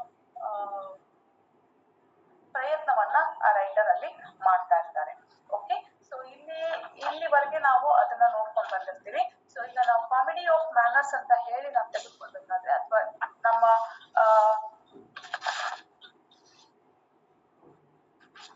ಕ್ಯಾರೆಕ್ಟರ್ಸ್ ಅನ್ನ ತೆಗೆದುಕೊಳ್ಬೇಕಾದ್ರೆ ನಮ್ಗೆ ಇಲ್ಲಿ ಇಂಪಾರ್ಟೆಂಟ್ ಆಗಿ ಬರುವಂತಹ ಪ್ರೊಟಗಾನಿಸ್ಟ್ ಅಂತ ನಾವ್ ಏನ್ ಕರಿತೀವಿ, ದಟ್ ಈಸ್ ಲಿಡಿಯಾ ಲ್ಯಾಂಗ್ವಿಶ್ ಮತ್ತೆ ಕ್ಯಾಪ್ಟನ್ ಜಾಕ್ ಅಬ್ಸಲ್ಯೂಟ್. ಇವರಿಬ್ರು ಹೀರೋ ಅಥವಾ ಹೀರೋಯಿನ್ ಅಂತ ಹೇಳಿ ನಾವು ಕರಿತೀವಿ. ಹಾಗೆ ಇವರಲ್ಲಿ ಇರುವಂತಹ ತಂದೆ ಸರ್ ಆಂಟೋನಿ ಅಬ್ಸಲ್ಯೂಟ್, ಮಿಸಸ್ ಮ್ಯಾಲಪ್ರೋಪ್ ಆಕೆ ಗಂಡ ಇರೋದಿಲ್ಲ. ಸೊ ಹಾಗೆ ಗಂಡ ಇಲ್ಲದೆ ಇರುವಂತಹ ಕಾರಣಕ್ಕೆ ಆಕೆ ಬೇಕಾಗಿರುವಂತಹ ಒಂದು ಫ್ಯಾಂಟಸಿ ಏನಿರುತ್ತೋ, ಸೊ ಆಕೆ ಚಿಕ್ಕ ವಯಸ್ಸಿನ ಹುಡುಗನ್ನ ಪ್ರೀತಿಸುವಂಥದ್ದು, ಆಕೆ ಅವಳ ನೀಸ್ನ ಅಂದ್ರೆ ಲಿಡಿಯಾನ್ನ ತುಂಬಾ ರಿಸ್ಟ್ರಿಕ್ಷನ್ಸ್ ಹಾಕಿ ಬೆಳೆಸ್ತಾ ಇರ್ತಾಳೆ. ಸೊ ನೀನು ಮದ್ವೆ ಮಾಡ್ಕೊಳ್ಳು, ಲವ್ ಮಾಡ್ಬಾರ್ದು, ಮದ್ವೆ ಮಾಡ್ಕೋಬಾರ್ದು, ಲವ್ ಮಾಡಿ ನಾನ್ ಹೇಳಿದ ಹುಡುಗನ್ನೇ ಮದ್ವೆ ಮಾಡ್ಕೋಬೇಕು, ಮತ್ತೆ ಈ ತರ ನಾವೆಲ್ಸ್ ಅನ್ನೆಲ್ಲ ಓದ್ಬಾರ್ದು, ಈ ತರ ಎಲ್ಲ ರಿಸ್ಟ್ರಿಕ್ಷನ್ಸ್ ಅನ್ನ ಹಾಕಿ ಆಕೆನೆ ಬೆಳೆಸ್ತಾ ಇರ್ತಾಳೆ. ಆದ್ರೆ ತಾನೇ ಸ್ವತಃ ಏನ್ ಮಾಡ್ತಾ ಇರ್ತಾಳೆ, ಲವ್ ಲೆಟರ್ಸ್ ಅನ್ನ ಬರೀತಾ ಇರ್ತಾಳೆ. ಅವಳು ಗೊತ್ತಿರುತ್ತೆ ನಾನೇ ಬರೀತಾ ಇದ್ದೀನಿ ಅಂತ ಹೇಳಿ. ಸೊ ಆದ್ರೂ ಕೂಡ ಅವರು ಅಲ್ಲಿ ಬರೀತಾ ಇರ್ತಾಳೆ. ಸೊ ಈ ರೀತಿಯಾದಂತಹ ಒಂದು ಕಾನ್ಫ್ಲಿಕ್ಟ್ಸ್ ಏನಿರುತ್ತೆ, ಸೊ ವಯಸ್ಸಿಗೆ ಅವ್ರಿಗೆ ಬೇಕಾಗಿರೋದು ಅವ್ರ ಪ್ರಿನ್ಸಿಪಲ್ಸ್ ಅನ್ನ ಬೇರೆಯವ್ರ ಮೇಲೆ ಹೇಳ್ತಾ ಇರ್ತಾರೆ, ಆದ್ರೆ ಅವ್ರು ಅದನ್ನ ಫಾಲೋ ಮಾಡ್ತಾ ಇರೋದಿಲ್ಲ. ಸೊ ಹಾಗೊಂದು ಬುಕ್ಲ್ಯಾಂಡ್ ಅಂತ ಏನಿದಾನೆ ಅವನು ಈ ಪ್ರೀತಿ ಏನಿರುತ್ತೋ ಆ ಪ್ರೀತಿಯನ್ನ ನಿಷ್ಕಲ್ಮಶವಾಗಿರೋ ಹಾಗೆ ಅದನ್ನ ಅರ್ಥ ಮಾಡ್ಕೊಳ್ಳೋ ಅದು. ಸೊ ಅನುಮಾನ ಪಡೋದು, ಪ್ರತಿಯೊಂದರಲ್ಲೂ ಅದ್ರಲ್ಲಿ ತಪ್ಪು ಹುಡುಕ್ತಾ ಹೋಗೋದು. ಸೊ ಆಕೆನ ಬಿಟ್ಟು ಬಂದಿದ್ದೀನಿ ಅಂದ್ರೆ ಅವಳು ಖುಷಿಯಾಗಿರ್ಬಾರ್ದು, ನಗ್ಬಾರ್ದು, ಅವಳು ಯಾವಾಗ್ಲೂ ಅಳ್ತಾ ಇರ್ಬೇಕು, ಅವಳು ನನ್ನ ಯೋಚನೆಲೇ ಇರ್ಬೇಕು ಅಂತ ಹೇಳೋದು. ಸೊ ಇಲ್ಲ ಅವಳು ಯಾವ್ದೋ ಒಬ್ರು ಫ್ರೆಂಡ್ ಮನೆಯಲ್ಲಿ ಇದ್ದಾಳೆ, ಯಾವ್ದೋ ಒಂದು ಡ್ಯಾನ್ಸ್ ಪಾರ್ಟಿಗೆ ಹೋಗಿದ್ದಾಳೆ ಅಂತ ಹೇಳಿದ ತಕ್ಷಣನೇ ಅವ್ನಿಗೆ ಕೋಪ ಬಂದ್ಬಿಡುತ್ತೆ. ಸೊ ನಾನು ಬಿಟ್ಟು ಬಂದಿದ್ದೀನಿ, ನನ್ ಬಗ್ಗೆ ಯೋಚನೆ ಮಾಡ್ತಾಳ, ಅವ್ಳು ತುಂಬಾನೇ ಖುಷಿಯಾಗಿದ್ದಾಳೆ ಅಂತ ಹೇಳಿ. ಸೊ ಈ ರೀತಿಯಾದಂತಹ ಅನುಮಾನಗಳಾಗಿರ್ಬೋದು, ಈ ರೀತಿಯಾದಂತಹ ವಿಷಯಗಳನ್ನ ಅವನು ತೆಗೆದುಕೊಂಡಿರ್ತಾನೆ. ಸೊ ಅವನ ಬಗ್ಗೆ ಎಲ್ಲರೂ ಅಲ್ಲಿ ಹೇಳ್ತಾರೆ, ನೀನ್ ಮಾಡ್ತಾ ಇರೋದು ತಪ್ಪು, ಈ ರೀತಿಯಾಗಿ ಇರ್ಬಾರ್ದು. ಸೊ ಪ್ರೀತಿ ಅಂತ ಹೇಳಿದ್ರೆ ಅವಳ ಪ್ರೀತಿ ಬೆಲೆ ಕೊಡ್ಬೇಕು ಅಂತ ಹೇಳಿ. ಸೊ ಅದನ್ನ ನಾವು ಜೂಲಿಯಾ ಹತ್ರ ನಾವು ನೋಡ್ತೀವಿ. ಅವಳ ಪಾಡಿಗೆ ಅವಳು ಪ್ರೀತಿನೂ ಮಾಡ್ತಾ ಇರ್ತಾಳೆ. ಸೊ ಅದ್ರ ಜೊತೆಗೆ ಅದಕ್ಕೆ ಎಷ್ಟು ರೆಸ್ಪೆಕ್ಟ್ ಕೊಡ್ಬೇಕು, ಅದಕ್ಕೆ ಎಷ್ಟು ಟೈಮ್ ಕೊಡ್ಬೇಕು, ಅದಕ್ಕೆ ಎಷ್ಟು ಮರ್ಯಾದೆ ಕೊಡ್ಬೇಕು ಅಷ್ಟನ್ನ ಕೊಟ್ಕೊಂಡು ಅವಳು ಎಲ್ಲವನ್ನೂ ನಿಭಾಯಿಸ್ತಾ ಇರ್ತಾಳೆ. ಸೊ ಇವ್ ನಮ್ಮ ನೇಚರ್ ಗೊತ್ತಿದ್ರು ಸೊ ಇವನೇನೋ ಇವಾಗ ಮತ್ತೆ ವಾಪಸ್ ಸರಿ ಹೋಗಿ ಬರ್ತಾನೆ ಅಂತ ಹೇಳಿ ಆತನ ನಿಜವಾದ ನೇಚರ್ ಅನ್ನ ಅರ್ಥ ಮಾಡ್ಕೊಂಡು ಆಕೆ ನಡ್ಕೊಂಡು ಹೋಗ್ತಾ ಇರ್ತಾಳೆ. ಕೊನೆಗೆ ಅವ್ನು ಯಾವಾಗ ತುಂಬಾನೇ ಅವಳನ್ನ ಅವಮಾನ ಮಾಡ್ಬಿಡ್ತಾನೆ, ಆಗ ಅವಳು ತುಂಬಾ ಬೇಜಾರಾಗಿ ಆಯ್ತು ಅಂತ ಹೇಳಿ ಬಿಟ್ಬಿಡೋಣ ಅನ್ನೋಷ್ಟು ಲೆವೆಲ್ ಹೋಗಿರ್ತಾಳೆ. ಆಮೇಲೆ ಮತ್ತೆ ಸಮಾಧಾನ ಮಾಡ್ಕೊಂಡು ಇವ್ ನೇಚರ್ ಹೀಗೆ ಅಂತ ಹೇಳಿ ಅರ್ಥ ಮಾಡ್ಕೊಂಡು ಅವರಿಬ್ರು ಒಂದಾಗ್ತಾರೆ. ಸೊ ಇಲ್ಲಿ ಫ್ರೆಂಡ್ಶಿಪ್ ಆಗಿರ್ಬೋದು, ಲವ್ ಆಗಿರ್ಬೋದು, ಇವೆಲ್ಲವೂ ಅಲ್ಲಿ ತುಂಬಾನೇ ಇಂಪಾರ್ಟೆಂಟ್ ಆಗುತ್ತೆ. ಸೊ ಇದಿಷ್ಟನ್ನ ನಾವು ಇಲ್ಲಿ ಶೆಲ್ಡನ್ ನಾಟಕದಲ್ಲಿ ನಾವು ನೋಡೋದಕ್ಕೆ ಸಾಧ್ಯ.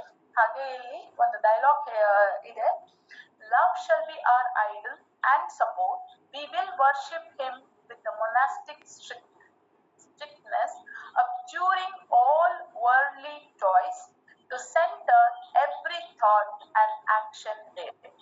So love shall be our idol and support. ಪ್ರೀತಿ ಅನ್ನೋದು ನಾವು ಪೂಜೆ ಮಾಡುವಂಥದ್ದು. ಸೊ ಅದಕ್ಕೆ ನಾವೆಲ್ಲ ಸಪೋರ್ಟ್ ಮಾಡ್ತೀವಿ. We will worship him with the monastic strictness. So ದೇವ್ರು ಪೂಜೆ, ಪ್ರೇಮ ಅನ್ನೋದು ಒಂದು ದೇವ್ರ ರೀತಿ, ಅದನ್ನ ನಾವು ಪೂಜೆ ಮಾಡ್ತೀವಿ, ಸ್ಟ್ರಿಕ್ಟ್ ಆಗಿ ಪೂಜೆ ಮಾಡ್ತೀವಿ. Abjuring all worldly toys, to center every thought and action there. So ಆ ಪ್ರೀತಿಯೇ ಈ ಒಂದು ಇಡೀ ಪ್ರಪಂಚದ ಮೂಲ ತತ್ವವಾಗಿ ಇಟ್ಕೊಂಡಿರ್ತೀವಿ. ಯಾವುದೇ ಒಂದು ದ್ವೇಷ ಆಗಿರ್ಬೋದು, ಯಾವುದೇ ಒಂದು ಅಸೂಯೆ ಆಗಿರ್ಬೋದು, ಯಾರ ಬಗ್ಗೆ ಏನಾದ್ರೂ ತೆಗಲಿಕೆ ಆಗಿರ್ಬೋದು, ಎಲ್ಲದಕ್ಕೂ ನಾವು ಏನು ಇದು ಮಾಡ್ಕೊಂಡೆ ನಮ್ಮ ಮೂಲ ಮಂತ್ರ ಏನಾಗಿರುತ್ತೆ, ಪ್ರೀತಿ, ವಿಶ್ವಾಸ, ನಂಬಿಕೆ ಆಗಿರುತ್ತೆ ಅಂತ ಹೇಳಿ ನಾವು ಈ ಕ್ಯಾಪ್ಟನ್ ಜಾಕ್ ಅಬ್ಸಲ್ಯೂಟ್ ನ ನಾವಿಲ್ಲಿ ನೋಡೋದಕ್ಕೆ ಸಾಧ್ಯ ಆಗುತ್ತೆ. ಹಾಗೆ ನಾನಿಲ್ಲಿ ಕೆಲವೊಂದು ಲೈನ್ಸ್ ಅನ್ನ ಅಂದ್ರೆ ಡೈಲಾಗ್ಸ್ ಅನ್ನ ಹೇಗೆ ಅವರು ಫನ್ನಿ ಅಥವಾ ಅಥವಾ ನಾವು ಅದನ್ನ ತಮಾಷೆ ಅಥವಾ ಹೇಗೆ ಅಂತ ಅನ್ಕೊಂತೀವಿ ಅನ್ನೋದಕ್ಕೆ ನಾನು ಒಂದೆರಡು ಲೈವ್ ರೆಫರೆನ್ಸಸ್ ಅನ್ನ ಕೋಟ್ ಮಾಡೋದಕ್ಕೆ ಇಷ್ಟಪಡ್ತೇನೆ.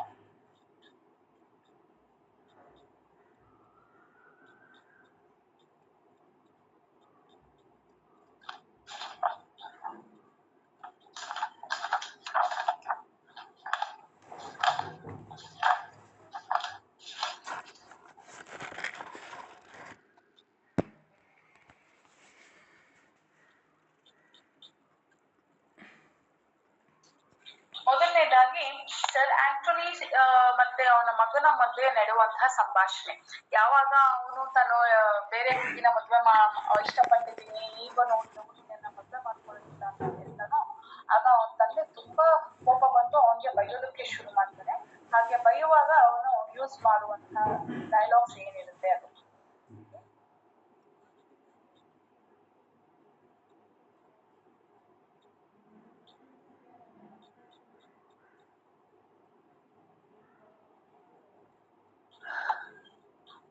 Absolute. You must excuse me, sir. If I tell you once for all that in this point I cannot obey you. So ತಂದೆಗೆ ಹೇಳ್ತಾನೆ, ಇಲ್ಲ ನಾನು ನೀವ್ ಹೇಳ್ದ ಹಾಗೆ ನೀವ್ ಹೇಳಿದ ಹುಡುಗಿಯನ್ನ ಕಣ್ಮುಚ್ಕೊಂಡು ನಾನ್ ಮದ್ವೆ ಆಗೋದಿಲ್ಲ ಅಂತ ಹೇಳಿ. ಹಾಕಿ Jack, I have heard you for some time with patience. I have been cool, quite cool, but take care. You know I am complaints.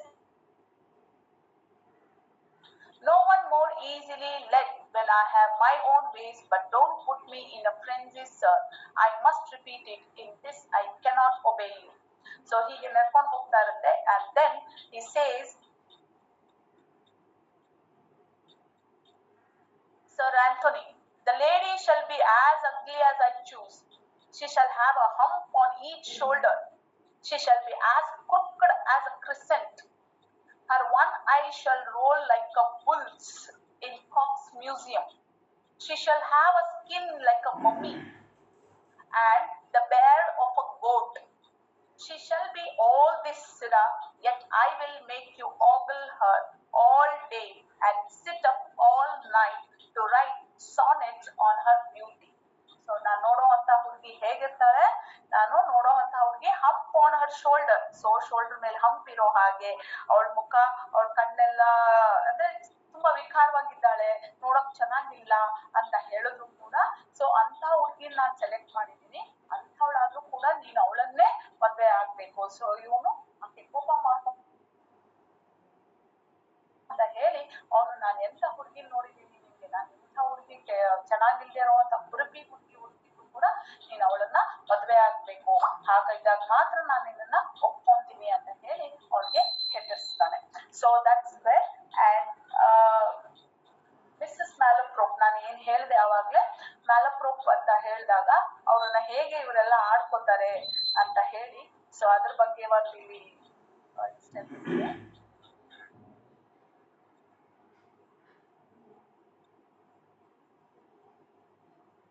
Absolute. ಅವ್ನ್ ಮನೆಗ್ ಬಂದಿರ್ತಾನೆ ಹುಡುಗಿನ ಲಿಡಿಯಾನ ನೋಡೋದಿಕ್ಕೆ ಅಂತ ಹೇಳಿ ಮೊದಲನೇ ಸತಿಗೆ. ಸೊ ಹಾಗೆ ಬಂದಾಗ ಅವನ ಆಂಟಿಯನ್ನ, ಅವಳ ಮ್ಯಾಲಪ್ರೋಪ್ ಅನ್ನ ಇವನು ನೇರ ಭೇಟಿ ಆಗ್ತಾ ಇರ್ತಾನೆ. ಸೊ ಹಾಗೆ ಭೇಟಿ ಆದಂತ ಸಂದರ್ಭದಲ್ಲಿ ಅವಳನ್ನ ಹೊಗಳುತ್ತಾ ಇರ್ತಾನೆ.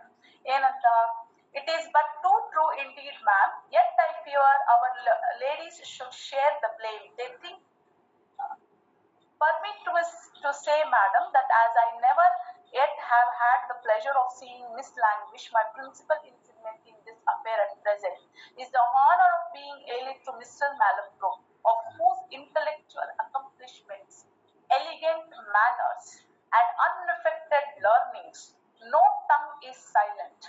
ಸೊ ನಿಮ್ಗಲ್ಲಿರುವಂತಹ ಬುದ್ಧಿವಂತಿಕೆ ಏನಿದೆ, ನಿಮ್ಗಿರುವಂತಹ ಒಂದು ಮ್ಯಾನರ್ಸ್ ಏನಿದೆ, ಎಲಿಗೆಂಟ್ ಮ್ಯಾನರ್ಸ್ ಏನಿದೆ, ಅನ್ಅಫೆಕ್ಟೆಡ್ ಲರ್ನಿಂಗ್ ಏನಿದೆ, no tongue is silent. So ಎಲ್ಲರೂ ನಿಮ್ಮನ್ನ ಹೊಗಳುತ್ತಾರೆ ಹಾಗೆ ಅಂತ ನೇರವಾಗಿ ಮಾತಾಡ್ತಾ ಇರ್ಬೇಕಾದ್ರೆ ಅವ್ರ ಬಗ್ಗೆ ಈ ರೀತಿ ಹೇಳ್ತಾನೆ. ಹಾಗೆ ಇವನೇ ಒಂದ್ ಲೆಟರ್ ಅನ್ನ ಬರ್ದಿರ್ತಾನೆ ಬೆವರ್ಲಿಯಾಗಿ ಲಿಡಿಯಾಗೆ. ಸೊ ಆ ಲೆಟರು ಮಿಸ್ಸಸ್ ಮ್ಯಾಲಪ್ರೋಪ್ಗೆ ಸಿಕ್ಕುತ್ತೆ. ಸೊ ಸಿಕ್ಕಿದಾಗ ಆಕೆ ಏನ್ ಮಾಡ್ತಾಳೆ, ನೋಡಿ ಆ ಹುಡ್ಗ ಹೀಗೆ ಬರ್ದಿದ್ದಾನೆ ಅಂತ ಹೇಳಿ ಜಾಕೆಟ್ ತೋರಿಸಿದಾಗ ಅವನು, ಕೊಡಿ ನಾನು ಓದ್ತೀನಿ ಅಂತ ಹೇಳಿ ಆ ಲೆಟರ್ನ ಈಸ್ಕೊಂತಾನೆ. ಸೊ ಆ ಲೆಟರ್ ಬರ್ದಿದ್ ಇವನೇ. ಹಾಗೆ ಆ ಲೆಟರ್ ಅಲ್ಲಿ ಏನಂತ ಬರ್ದಿರ್ತಾರೆ ಅಂತ ಹೇಳಿದ್ರೆ,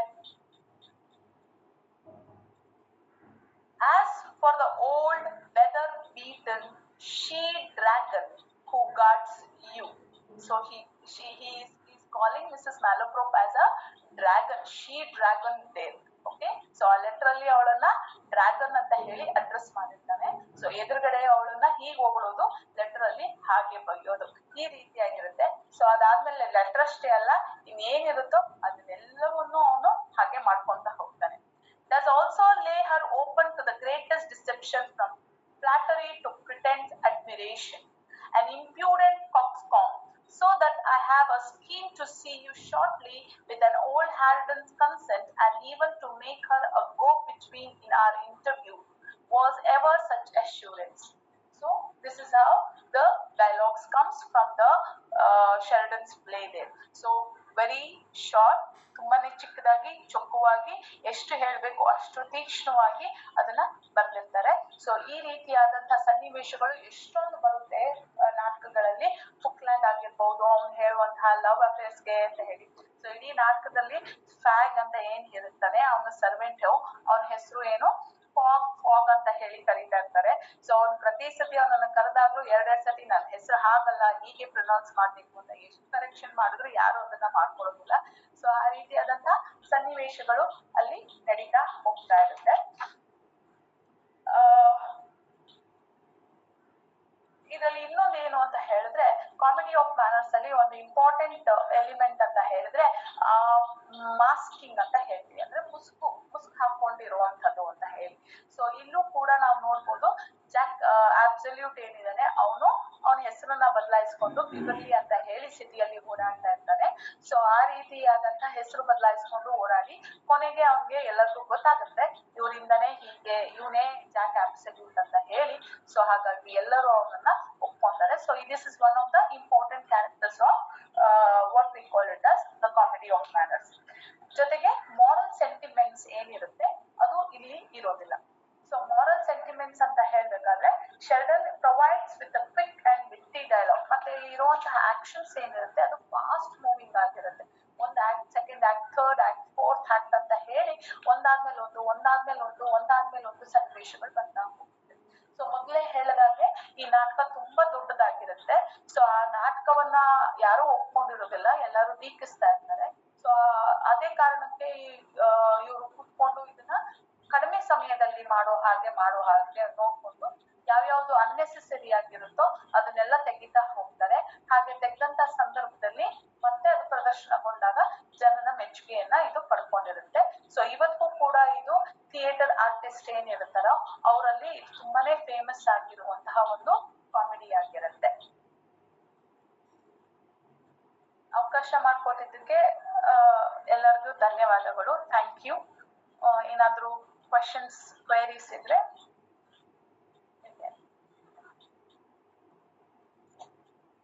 ಮೇಡಮ್. ಧನ್ಯವಾದ madam. Doctor Usha B, English ಸಹಾಯಕ ಪ್ರಾಧ್ಯಾಪಕರು, ಸರ್ಕಾರಿ ಪದವಿ ಪೂರ್ವ ಕಾಲೇಜು ಕುಮಟಾ. ಇವರು ಇದುವರೆಗೆ ಸುಮಾರು 50 ನಿಮಿಷಗಳ ಕಾಲ ರಿಚರ್ಡ್ ಶೆರಿಡನ್ ರವರ ದಿ ರೈವಲ್ಸ್ ಕೃತಿಯ ಕುರಿತು ಅದ್ಭುತವಾಗಿ ಮಾತನಾಡಿದ್ದಾರೆ. ಅವರ ಕೃತಿಗೆ ಮತ್ತು ಅವರ ಉಪನ್ಯಾಸಕ್ಕೆ ಧನ್ಯವಾದಗಳನ್ನು ತಿಳಿಸ್ತೇವೆ. ಒನ್ಸ್ ಅಗೇನ್ ಧನ್ಯವಾದಗಳು madam. Thank you ma'am. English ಸಾಹಿತ್ಯ ದರ್ಶನದ 2ನೇ ಭಾಗ ಈಗಾಗಲೇ ಪ್ರಾರಂಭವಾಗಿದೆ. ತಮಗೆಲ್ರಿಗೂ ತಿಳಿದಿರುವಂತೆ 18ನೇ ಶತಮಾನದಿಂದ 21ನೇ ಶತಮಾನದ ಪ್ರಮುಖ ಲೇಖಕರ ಕುರಿತು ಒಟ್ಟು 48 ಉಪನ್ಯಾಸಗಳು ಆಯೋಜಿಸಿರುವ ಈ ಯೋಜನೆಯಲ್ಲಿ ಎಲ್ಲಾ ಉಪನ್ಯಾಸಗಳನ್ನು 6 ತಿಂಗಳ ಅವಧಿಯಲ್ಲಿ ಪೂರ್ಣಗೊಳಿಸುವ ಯೋಜನೆ ಇರೋದ್ರಿಂದ ತಿಂಗಳಲ್ಲಿ ಪ್ರತಿ ಗುರುವಾರ ಮತ್ತು ಶನಿವಾರ ಸಂಜೆ 6 ಗಂಟೆಗೆ ಉಪನ್ಯಾಸ ಜರುಗುತ್ತಾ ಇದೆ. ಆಸಕ್ತರು ಗಮನಿಸಬೇಕು, ಗುರುವಾರ ಮತ್ತು ಶನಿವಾರ ಸಂಜೆ 6 ಗಂಟೆಗೆ ನಮ್ಮೊಂದಿಗೆ ತಾವೆಲ್ಲರೂ ಜೊತೆಯಾಗಿರಲು ಕೋರಿಕೊಳ್ಳುತ್ತೇವೆ. ಎರಡನೇದಾಗಿ, ಧಾರವಾಡ ಕಟ್ಟೆಯ ಪರುಷಕಟ್ಟೆ ಕನ್ನಡ ಮಾಸಪತ್ರಿಕೆಗೆ ತಮ್ಮ ಬರಹವನ್ನ ಧಾರವಾಡಕಟ್ಟೆ magazine@gmail.com ಈ ಒಂದು ವಿಳಾಸಕ್ಕೆ ಕಳಿಸಿಕೊಡ್ಬೇಕು. ಹೆಚ್ಚಿನ ಮಾಹಿತಿಯನ್ನ ಪಡೆಯಲು ಧಾರವಾಡಕಟ್ಟೆಯ ವೆಬ್ಸೈಟ್ www.dharwadkatte.in ಇದನ್ನ ವೀಕ್ಷಿಸಿ. ಮೂರನೇದಾಗಿ, ಈ ಶನಿವಾರದಂದು ನಡೆಯಲಿರುವ ದಿನಾಂಕ 22/2/2025 ಶನಿವಾರ ಸಂಜೆ 6 ಗಂಟೆಗೆ ಧಾರವಾಡಕಟ್ಟೆ ಆಯೋಜಿಸಿರುವ ಇಂಗ್ಲಿಷ್ ಸಾಹಿತ್ಯ ದರ್ಶನ ಭಾಗ 2ರ ವಿಶೇಷ ಉಪನ್ಯಾಸ ಮಾಲಿಕೆಯಲ್ಲಿ doctor Arun Kumar AG, English ಸಹಾಯಕ ಪ್ರಾಧ್ಯಾಪಕರು, ಶ್ರೀ ಗವಿಸಿದ್ದೇಶ್ವರ ಪದವಿ ಕಾಲೇಜು ಕೊಪ್ಪಳ, ಇವರು ಹೆನ್ರಿ ಫೀಲ್ಡಿಂಗ್ ರವರ ಕುರಿತು ಜೋಸೆಫ್ ಆಂಡ್ರೂಸ್ ವಿಷಯದ ಕುರಿತು ಮಾತನಾಡಲಿದ್ದಾರೆ. ಇದುವರೆಗೆ ಉಪನ್ಯಾಸವನ್ನ ಮಂಡಿಸಿರುವ ಮೇಡಮ್ ರವರ ಉಪನ್ಯಾಸದ ಮೇಲೆ ಕಾರ್ಯಕ್ರಮದ ಅಧ್ಯಕ್ಷತೆಯನ್ನ ವಹಿಸಿರುವಂತಹ ನಮ್ಮೆಲ್ಲರ ಗೌರವಾನ್ವಿತ ಪ್ರೊಫೆಸರ್ ಬಸವರಾಜ್ ಟೋಣೂರ್ ಸರ್ ಅವರು ಕೆಲವು ಪೂರಕ ಮಾತುಗಳನ್ನಾಡಲು ಅವರಿಗೆ ಕೋರುತ್ತೇವೆ. Sir, please sir.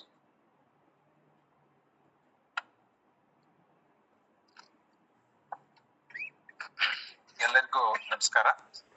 ಮೇಡಮ್, ನನ್ನ ಧ್ವನಿ ಕೇಳಿಸ್ತದಲ್ಲ? ಕೇಳಿಸ್ತಿದೆ ಸರ್. ಧಾರವಾಡ ಕಟ್ಟೆಯ ಎಲ್ಲ ಸಂಗಾತಿಗಳೇ, ಸ್ನೇಹಿತರೆ, ಹಿರಿಯರೇ, ಸಾಹಿತ್ಯಾಸಕ್ತರೇ, ಎಲ್ಲರಿಗೂ ನಮಸ್ಕಾರ. ಇಲ್ಲಿವರೆಗೆ ಕುಮಟಾದ ಸರ್ಕಾರಿ ಪ್ರಥಮ ದರ್ಜೆ ಕಾಲೇಜಿನಲ್ಲಿ ಇಂಗ್ಲಿಷ್ ಸಹಾಯಕ ಪ್ರಾಧ್ಯಾಪಕರಾಗಿ ಸೇವೆ ಸಲ್ಲಿಸುತ್ತಿರುವ ಡಾಕ್ಟರ್ ಉಷಾ ವಿ ಅವರ ಮಾತುಗಳನ್ನ ಕೇಳಿದ್ದೇವೆ. 18ನೇ ಶತಮಾನದ ಬಹಳ ಮಹತ್ವದ ನಾಟಕಕಾರ, ರಾಜಕಾರಣಿ. ಶೆರಿಡನ್ ಬರೆದ ದ ರೈವಲ್ಸ್ ಕೃತಿಯ ಕುರಿತು ಅವರು ತಮ್ಮ ಮಾತುಗಳನ್ನ ಆಡಿದ್ದಾರೆ. 50 ನಿಮಿಷಗಳ ಅವಧಿಯಲ್ಲಿ ಉಷಾ ಅವರು ಈ ನಾಟಕದ ಬಗ್ಗೆ, ಈ ರೈವಲ್ಸ್ ನಾಟಕದ ಬಗ್ಗೆ ಅನೇಕ ಮಾತುಗಳನ್ನ ಆಡಿದ್ದಾನೆ. ಶೆರಿಡನ್ನ ನಾಟ್ಯ ಪ್ರತಿಭೆಯ ಬಗ್ಗೆ, ಈ ನಾಟಕದ ವೈಶಿಷ್ಟ್ಯದ ಬಗ್ಗೆ ಮತ್ತು ಈ ನಾಟಕ ನೀಡುವ ಸಂದೇಶದ ಬಗ್ಗೆ, ನಾಟಕದ ಶಿಲ್ಪದ ಬಗ್ಗೆ, ಭಾಷೆಯ ಬಗ್ಗೆ, ಅದರ ಸ್ಟ್ರಕ್ಚರ್ ಬಗ್ಗೆ ಅವರು ತಮ್ಮ ಮಾತುಗಳನ್ನ ಆಡಿದ್ದಾರೆ. ಶೆರಿಡನ್ ಬಹಳ ಕುತೂಹಲಕಾರಿಯಾದ ಲೇಖಕ, ಇಂಟ್ರೆಸ್ಟಿಂಗ್ ರೈಟರ್, ನನಗೆ ಬಹಳ ಪ್ರಿಯವಾದ ಲೇಖಕ ಕೂಡ. ನಾನು BA ಓದುವಾಗ ದ ಸ್ಕೂಲ್ ಫಾರ್ ಸ್ಕ್ಯಾಂಡಲ್ ನಾಟಕ ನನಗೆ ಬೆಟ್ಟವಾಗಿತ್ತು. ಬಹಳ ಆಸಕ್ತಿಯಿಂದ, ಕುತೂಹಲದಿಂದ ಈ ನಾಟಕವನ್ನ ನಾನು ಓದಿದ್ದೆ. ಆಮೇಲೆ ನಾನು ಶಿಕ್ಷಕನಾದ್ಮೇಲೆ, ಉಪನ್ಯಾಸಕನಾದ್ಮೇಲೆ ಸುಮಾರು 2-3 ವಿಶ್ವವಿದ್ಯಾಲಯಗಳಲ್ಲಿ ಈ ನಾಟಕವನ್ನ ಪಾಠ ಮಾಡಿದೆ. ದ ಸ್ಕೂಲ್ ಫಾರ್ ಸ್ಕ್ಯಾಂಡಲ್ ಇದು ಶೆರಿಡನ್ ಬಹಳ ಮಹತ್ವದ ನಾಟಕ. ಶೆರಿಡನ್ ಲೋಕಪ್ರಿಯತೆ, ಜನಪ್ರಿಯತೆ ನಿಂತಿರುವುದು ಈ ನಾಟಕದ ಮೇಲೆ.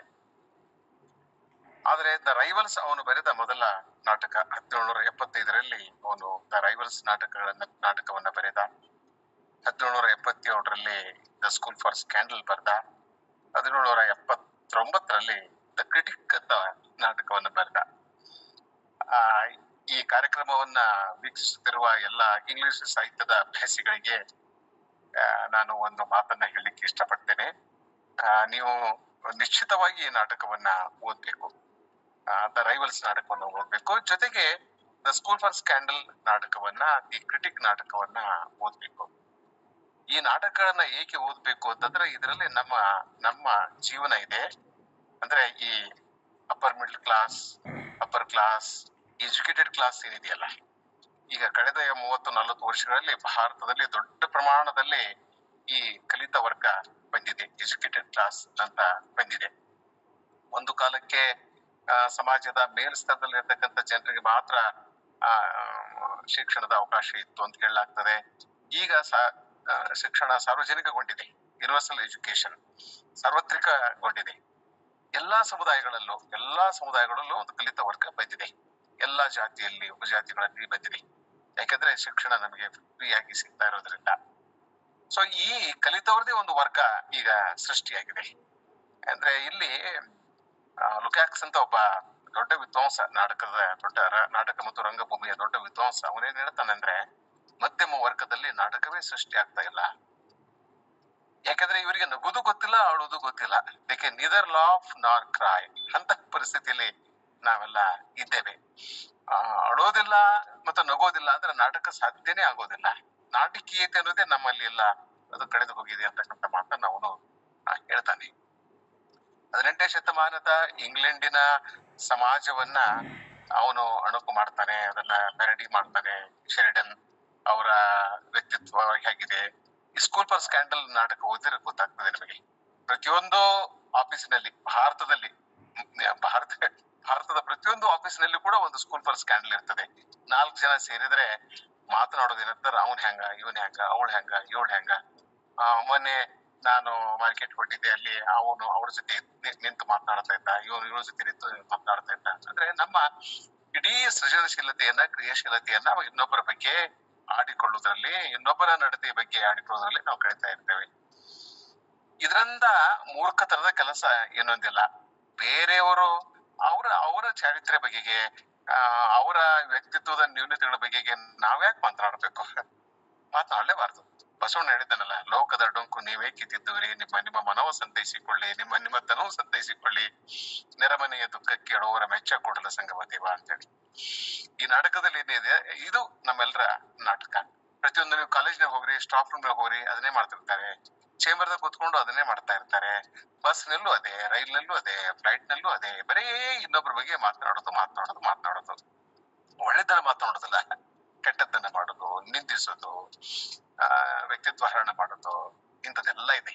ಈ ರೀತಿಯ ಜೀವನ ಕ್ರಮವನ್ನ, ಈ ಸಮಸ್ಯೆಗಳನ್ನ ಶೆರಿಡನ್ ತನ್ನ ಹೆಚ್ಚು ಕಡಿಮೆ 3 ನಾಟಕಗಳಲ್ಲಿ ಬಹಳ ಪರಿಣಾಮಕಾರಿಯಾಗಿ ಅದನ್ನ ಚಿತ್ರಿಸಿದ್ದಾನೆ. School for scandal definitely it's is masterpiece. ಅದ್ಭುತವಾದಂತ ನಾಟಕ. ಇದರಿಂದ ಒಂದು ದೊಡ್ಡ ಸಂದೇಶವನ್ನು ಕೂಡ ಅವನು ಕೊಡ್ತಾನೆ.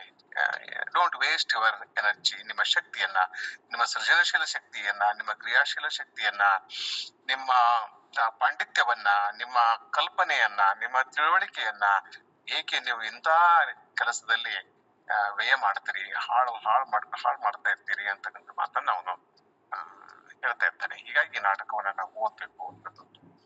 ಇನ್ನೊಂದು, ಈ ನಾಟಕದ ಬಗ್ಗೆ ನಾನು ಏನೂ ಹೇಳೋದಿಲ್ಲ, ಯಾಕಂದ್ರೆ ಆಗ್ಲೇ ಮೇಡಮ್ ಅವರು ಸಾಕಷ್ಟು ಚೆನ್ನಾಗಿ ವಿವರವಾಗಿ ಈ ನಾಟಕದ ಬಗ್ಗೆ ಅನೇಕ ಮಾತುಗಳನ್ನು ಆಡಿದ್ದಾರೆ. ನೀವು ಅವರೊಂದಿಗೆ ಸಂವಾದವನ್ನ ನಡೆಸಬಹುದು.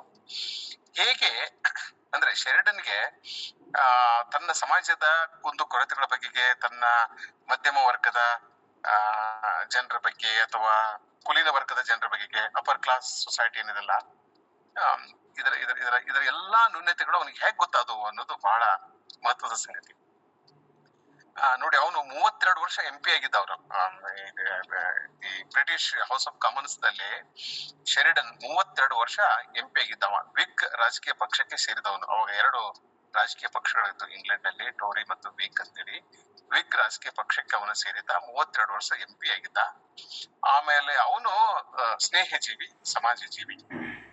ತನ್ನ ಮನೆಯಲ್ಲಿ ಅವನಿಗೆ ಒಳ್ಳೆ ಹೆಂಡತಿ ಇದ್ಲು. ಒಳ್ಳೆ ಹೆಂಡತಿ ಅಂದ್ರೆ ಬಂದ ಅತಿಥಿಗಳಿಗೆ ಊಟ ಮಾಡಿಕೊಡೋದು, ಒಳ್ಳೆ ಆತಿಥ್ಯ ನೀಡುವುದು. ಅದು ದೊಡ್ಡ ಸಮಸ್ಯೆ. ಈಗ ಆತಿಥ್ಯ ಅನ್ನೋದು ಹೊರಟು ಹೋಗ್ಬಿಟ್ಟಿದೆ.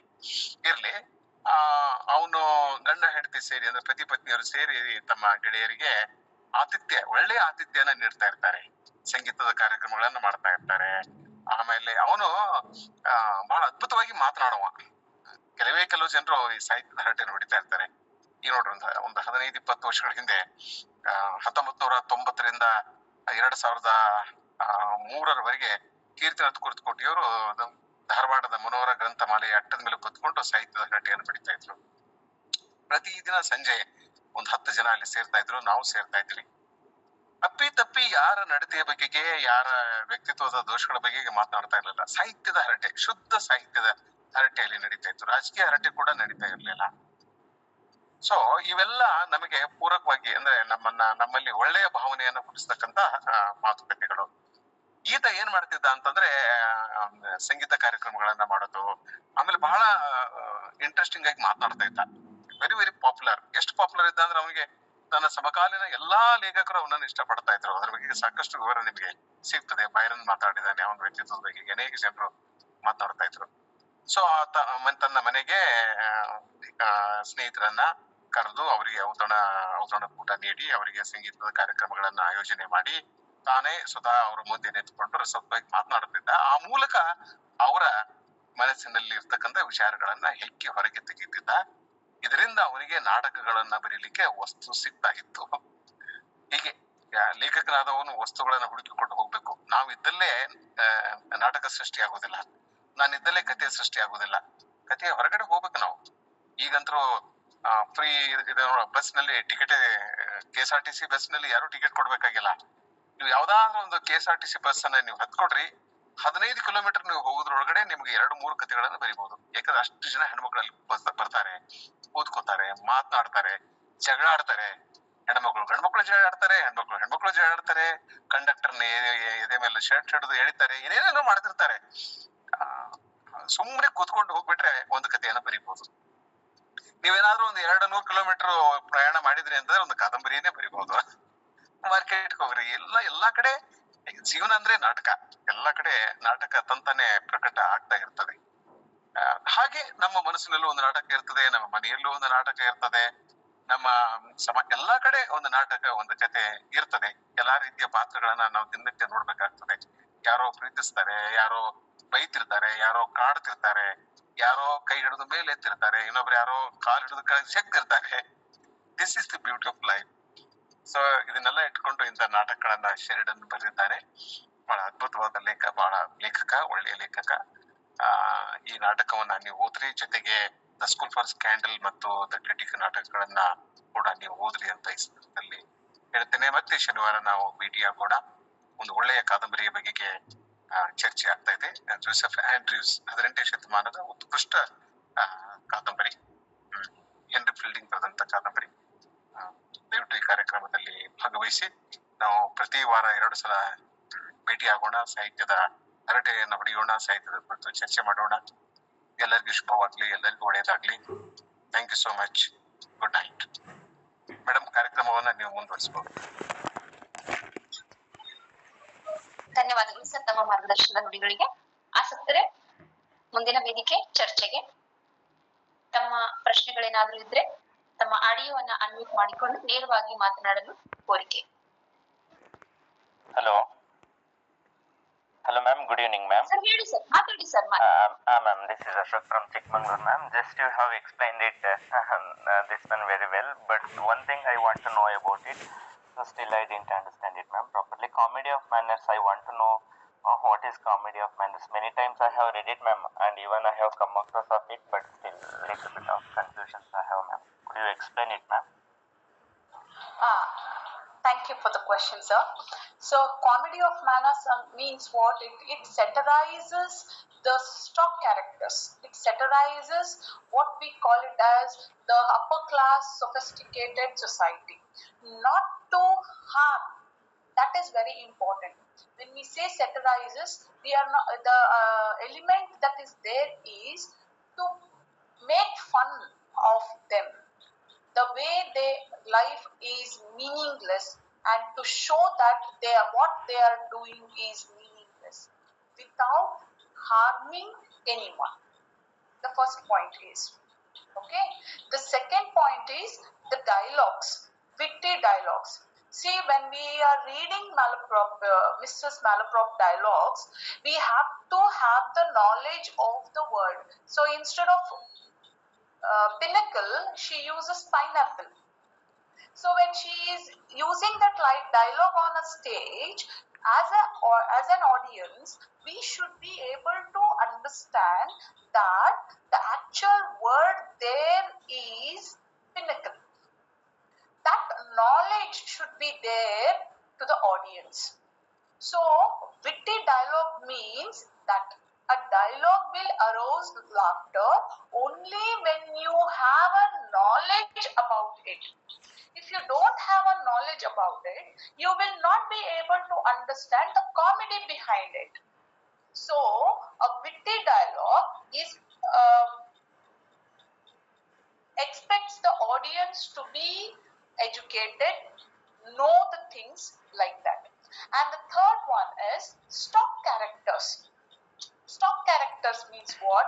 There are certain kinds of things. For example, every age if you take, there will be a kind of important things that you will mention as a era.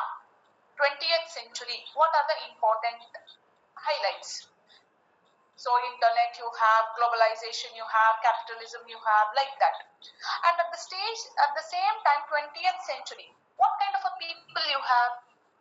You have people of low confidence or what were educated. Most of them are educated. 100% children go to school till 10th standard. So education is there. So like that you make a list. So that is the kind of thing that we expect of every age, and that we have with the 18th century, or what we call it as restoration period also. What is the kind of a characters that you will have? High class people, okay, well educated, and they don't think about what we call it as daily needs. They are not workers who go for their daily work and think about how to make their living.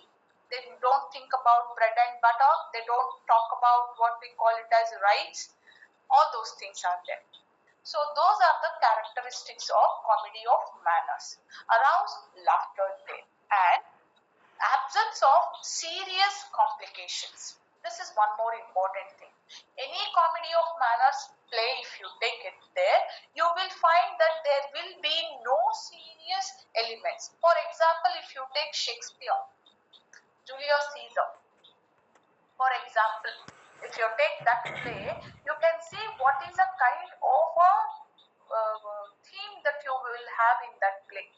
A complicated, there is a murder and all those things, and that categorizes under the tragedy and all those things. But when we talk about comedy of manners, there is no any kind of issue to be dealt. There is no issue. ಯಾವುದೇ ಒಂದು ವಿಷಯ, ಯಾವುದೇ ಒಂದು ಗೊಂದಲ, ಯಾವುದೇ ಒಂದು serious ಆಗಿರುವಂತಹ ಗಂಭೀರವಾಗಿರುವಂತಹ ವಿಷಯದಲ್ಲಿ ಒಂದು ಜಡ್ಜ್ಮೆಂಟ್ ಅನ್ನ, ಒಂದು ನಿರ್ಧಾರವನ್ನ ಕೊಡುವಂತಹ ಒಂದು ನಾಟಕ ಆಗಿರುವುದಿಲ್ಲ. ಅದು ಸುಮ್ಮನೆ ದಿನ ಏನ್ ನಡೀತಾ ಇದೆ ಸಮಾಜದಲ್ಲಿ, ಆ ದಿನ ನಡೆಯೋದು ಎಷ್ಟು ಮೀನಿಂಗ್ಲೆಸ್ ಆಗಿ ನಡೀತಾ ಇದೆ. ಸೊ ಒಬ್ರು ಪಾರ್ಕ್ ಹೋಗಿ ಕೂತ್ಕೊಳ್ತಾರೆ, ಅವ್ರು ಮಾತಾಡ್ತಾರೆ, ಅವ್ರು ಕಾಫಿ ಹೌಸ್ ಹೋಗಿ ಕೂತ್ಕೊಳ್ತಾರೆ.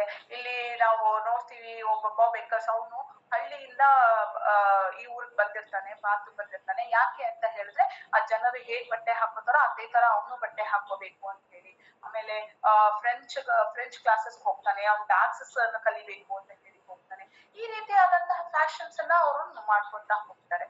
ಸೊ ಈ ತರದ ವಿಷಯ ಏನಿದೆ ಈ ಹೈಯರ್ ಅಪ್ಪರ್ ಕ್ಲಾಸ್ ಇದ್ರಲ್ಲಿ ಆಗಿನ ಕಾಲದಲ್ಲಿ, ಅದನ್ನೆಲ್ಲ ಇವರು ಟೀಕಿಸ್ತಾ ಇರ್ತಾರೆ. ಸೊ ಆ ಟೀಕೆಯಲ್ಲಿ ಅವರು ಎಷ್ಟು ಮೀನಿಂಗ್ಲೆಸ್ ಆಗಿ ಹೇಗ್ ನಡ್ಕೊಂತಾ ಇರ್ತಾರೆ ಅನ್ನೋದನ್ನ ತೋರಿಸೋದೆ elements of comedy of manners ಆಗಿರುತ್ತೆ. Yeah, thank you very much, ma'am, for making me to understand the term. Thank you very much.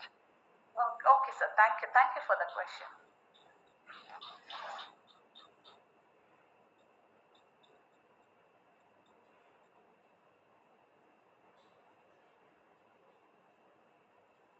Hello, ನಮಸ್ತೆ ಮ್ಯಾಮ್. ಮ್ಯಾಮ್, ಇವಾಗ ಈಗ 18th ಸೆಂಚುರಿ ಬಗ್ಗೆ ಮಾತಾಡ್ತಾ ಇದ್ದೀವಿ. ಬಟ್ 21st ಸೆಂಚುರಿಯಲ್ಲಿ ಇದ್ರು 18th ಸೆಂಚುರಿನಲ್ಲಿ ತುಂಬಾ ಆಗಿರ್ತಿದ್ದ ವಿಚಾರಗಳು ಈಗ ಪ್ರೆಸೆಂಟ್ ಟೈಮ್ನಲ್ಲೂ ಹಾಗೆ ನಡೀತಾ ಇದ್ದಾವೆ.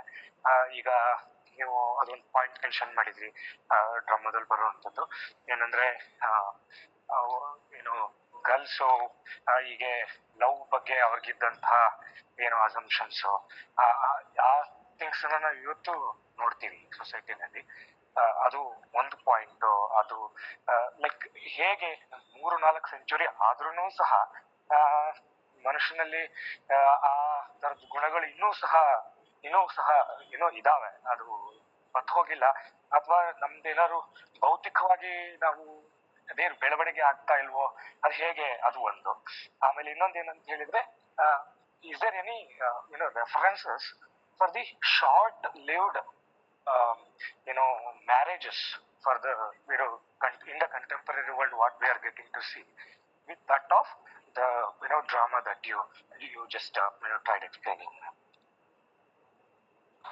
Thank you sir for the question. ನಾನು ಹೇಳಿದೆ ಮೊದಲೇ, ಇದನ್ನ ಹೇಳೋದಕ್ಕಿಂತ ಮುಂಚೆನೆ ನಾನು ಒಂದು ವಿಷಯ ಹೇಳಿದ್ದೆ. ಯಾವುದೇ ಸಾಹಿತ್ಯವು ನಾವು 18ನೇ ಶತಮಾನ 17ನೇ ಶತಮಾನದ್ದು ಇವತ್ತು ಯಾಕೆ ಓದ್ತೀವಿ ಅಥವಾ ಇವತ್ತು ಯಾಕೆ ಅದರದ್ದು ಮಹತ್ವ ಇದೆ ಅಂತ ಹೇಳಿದ್ರೆ ಅದ್ರ ವಿಷಯ ಹಾಗಿರುತ್ತೆ ಅಂತ ಹೇಳಿ. ನಾವು ಮ್ಯಾಕ್ಬತ್ ಆಗಿರ್ಬೋದು, ಶೇಕ್ಸ್ಪಿಯರ್ ಅನ್ನ ಇವತ್ತು ಯಾಕೆ ಓದ್ತೀವಿ ಅಂತ ಹೇಳಿದ್ರೆ ಮ್ಯಾಕ್ಬತ್ ಅಲ್ಲಿ ಇರುವಂತಹ ಏನು ಕ್ಯಾರೆಕ್ಟರ್ ಇದೆ, ಅವ್ನ್ ಏನಿದೆ ಆಸೆ ಇದೆ, ನಾನು ರಾಜ ಆಗ್ಬೇಕು ಅನ್ನುವಂತಹ ಆಸೆ ಏನಿದೆ ಅದು ಇವತ್ತು ನಮ್ಮ ಓವರ್ ಆಂಬಿಷಿಯಸ್ನೆಸ್ ಏನಿದೆ ಅದು ಇವತ್ತು ನಮ್ಮ ಜನರಲ್ಲಿ ಇದೆ. ಸೊ ಆಗಿನ ಕಾಲದಲ್ಲಿ ಬರೆದಂತಹ ಸಾಹಿತ್ಯದಲ್ಲಿ ಏನು ಅಂತ ಹೇಳಿದ್ರೆ ಕಾಲ ಇರಬಹುದು, ಆದ್ರೆ ವಿಷಯ ಜೀವನಕ್ಕೆ ಸಂಬಂಧವಾಗಿರುತ್ತೆ, ಜೀವನ ಆಧಾರಿತವಾಗಿರುತ್ತೆ. ಅಂತ ವಿಷಯ ಯಾವ ಸಾಹಿತ್ಯ ಹೊಂದಿರುತ್ತೋ ಆ ಸಾಹಿತ್ಯ ಮಾತ್ರ ದೀರ್ಘಕಾಲಗಳವರೆಗೂ ಅದು ಜೀವಂತವಾಗಿರುತ್ತೆ, ಎಲ್ಲಾ ಕಾಲಕ್ಕೂ ಅದು ಅನ್ವಯ ಆಗ್ತಾ ಹೋಗುತ್ತೆ. ಇವತ್ತಿಗೂ ಹೇಳ್ಬೇಕು ಅಂತ ಹೇಳಿದ್ರೆ ನಾವು ನೋಡ್ತೀವಿ ಹೆಣ್ಮಕ್ಳು ಏನ್ ಮಾಡ್ತಾರೆ, ಯಾವ್ದೋ ಒಂದು ಫಿಲ್ಮ್ ಆಕ್ಟರ್ ಯಾವ್ದೋ ಒಂದು ಬಟ್ಟೆ ಹಾಕೊಂಡ್ ಬಂದಿದ್ದಾರೆ ಅಂತ ಹೇಳಿದ್ರೆ ನಾವು ಅದೇ ತರ ಬಟ್ಟೆ ಹಾಕೋಬೇಕು, ಅದೇ ತರ ನಾವು ಬಟ್ಟೆ ಹೊಲಿಸ್ಕೋಬೇಕು ಅಂತ ಹೇಳಿ ಮಾಡ್ತಾರೆ. ಯಾವ್ದೋ ಒಂದು ಮೇಕಪ್ ಮಾಡ್ಕೊಂಡಿದ್ದಾರೆ ಆ ತರ ಸ್ಟೈಲ್ ಅಂತ ಹೇಳಿದ್ರೆ ನಾವು ಅದನ್ನ ಮಾಡ್ಕೋಬೇಕು ಅಂತ ಹೇಳ್ತಾರೆ. ಹುಡುಗಿರಷ್ಟೇ ಅಲ್ಲ, ಹುಡುಗರು ಕೂಡ ಯಾವ್ದೋ ಒಬ್ಬ ಹೀರೋ ಯಾವ್ದೋ ಒಂದು ಬೈಕ್ ತಗೊಂಡಿದ್ದಾನೆ ಅಂತ ಹೇಳಿದ್ರೆ ಇವ್ರು ಅದೇ ತರ ಬೈಕ್ ಬೇಕು ನಮ್ಗೆ ಅಂತ ಹೇಳಿ ಹಠ ಮಾಡುತ್ತಿದೆ. ಸೊ ಈ ರೀತಿಯಾದಂತಹ ವಿಷಯಗಳಾಗಿರ್ಬೋದು, ಈ ರೀತಿಯಾದಂತಹ ಸನ್ನಿವೇಶಗಳಾಗಿರ್ಬೋದು ನಾವು ಪ್ರತಿ ಕಾಲಘಟ್ಟದಲ್ಲೂ ಪ್ರತಿ ಒಂದು ಹಂತದಲ್ಲೂ ನೋಡ್ಕೊತಾ ಬರ್ತಾ ಇರ್ತೀವಿ.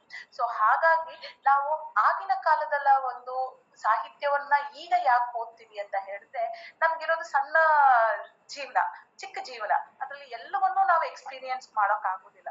ಸೊ ಸಾಹಿತ್ಯ ನಾವ್ ಹೇಳ್ತೀವಲ್ಲ, ದೇಶ ಸುತ್ತಿ ನೋಡು ಕೋಶ ಓದಿ ನೋಡು ಅಂತ ಹೇಳಿ, ಹಾಗೆ ಕೋಶ ಓದಿದಾಗ ಬುಕ್ಸ್ ಗಳನ್ನ ನಾವು ಓದಿದಾಗ ನಮ್ಗೆ ಜೀವನ ಇನ್ನು ಆಳವಾಗಿ ಅರ್ಥ ಆಗ್ತಾ ಹೋಗುತ್ತೆ. ಈಗ ನಾವು ಇದರಲ್ಲಿ ಎಕ್ಸಾಂಪಲ್ ತೆಗೆದುಕೊಳ್ಳೋದಾದ್ರೆ ಲಿಡಿಯಾ ಲ್ಯಾಂಗ್ವಿಶ್ ನ ಅಥವಾ ಕ್ಯಾಪ್ಟನ್ ಜಾಕ್ ಅಬ್ಸಲ್ಯೂಟ್ ಅನ್ನ ತೆಗೆದುಕೊಳ್ಳೋದಾದ್ರೆ ಇವತ್ತೇ ನಾವು ನೋಡ್ಬಹುದು ಕೆಲವೊಂದು ಹೆಣ್ಮಕ್ಳು ಅವರು ನೋಡ್ತಾರೆ. ಸೊ ಯಾವ್ದೋ ಒಂದು ಹುಡುಗ ಚೆನ್ನಾಗಿ ಒಳ್ಳೆ ಬಟ್ಟೆ ಹಾಕೊಂಡಿದ್ದಾನೆ, ಅವನ ಹತ್ರ ಒಂದ್ 2 ಬೈಕ್ ಇದೆ, ಮೊಬೈಲ್ ಚೆನ್ನಾಗಿರೋದಿದೆ ಅಂತ ಹೇಳಿದ್ರೆ ಅವ್ನು ಶ್ರೀಮಂತ ಹೇಳಿದ ಅಂತ ನಂಬ್ಕೊಂಡು ಅವನನ್ನ ಮದ್ವೆ ಹೋಗಿ ಆಮೇಲೆ ಕಷ್ಟ ಪಡೋದು ಇದೆ. ಆದ್ರೆ ಅದೇ ಉಲ್ಟಾ ಆಗಿರುತ್ತೆ ಇಲ್ಲಿ.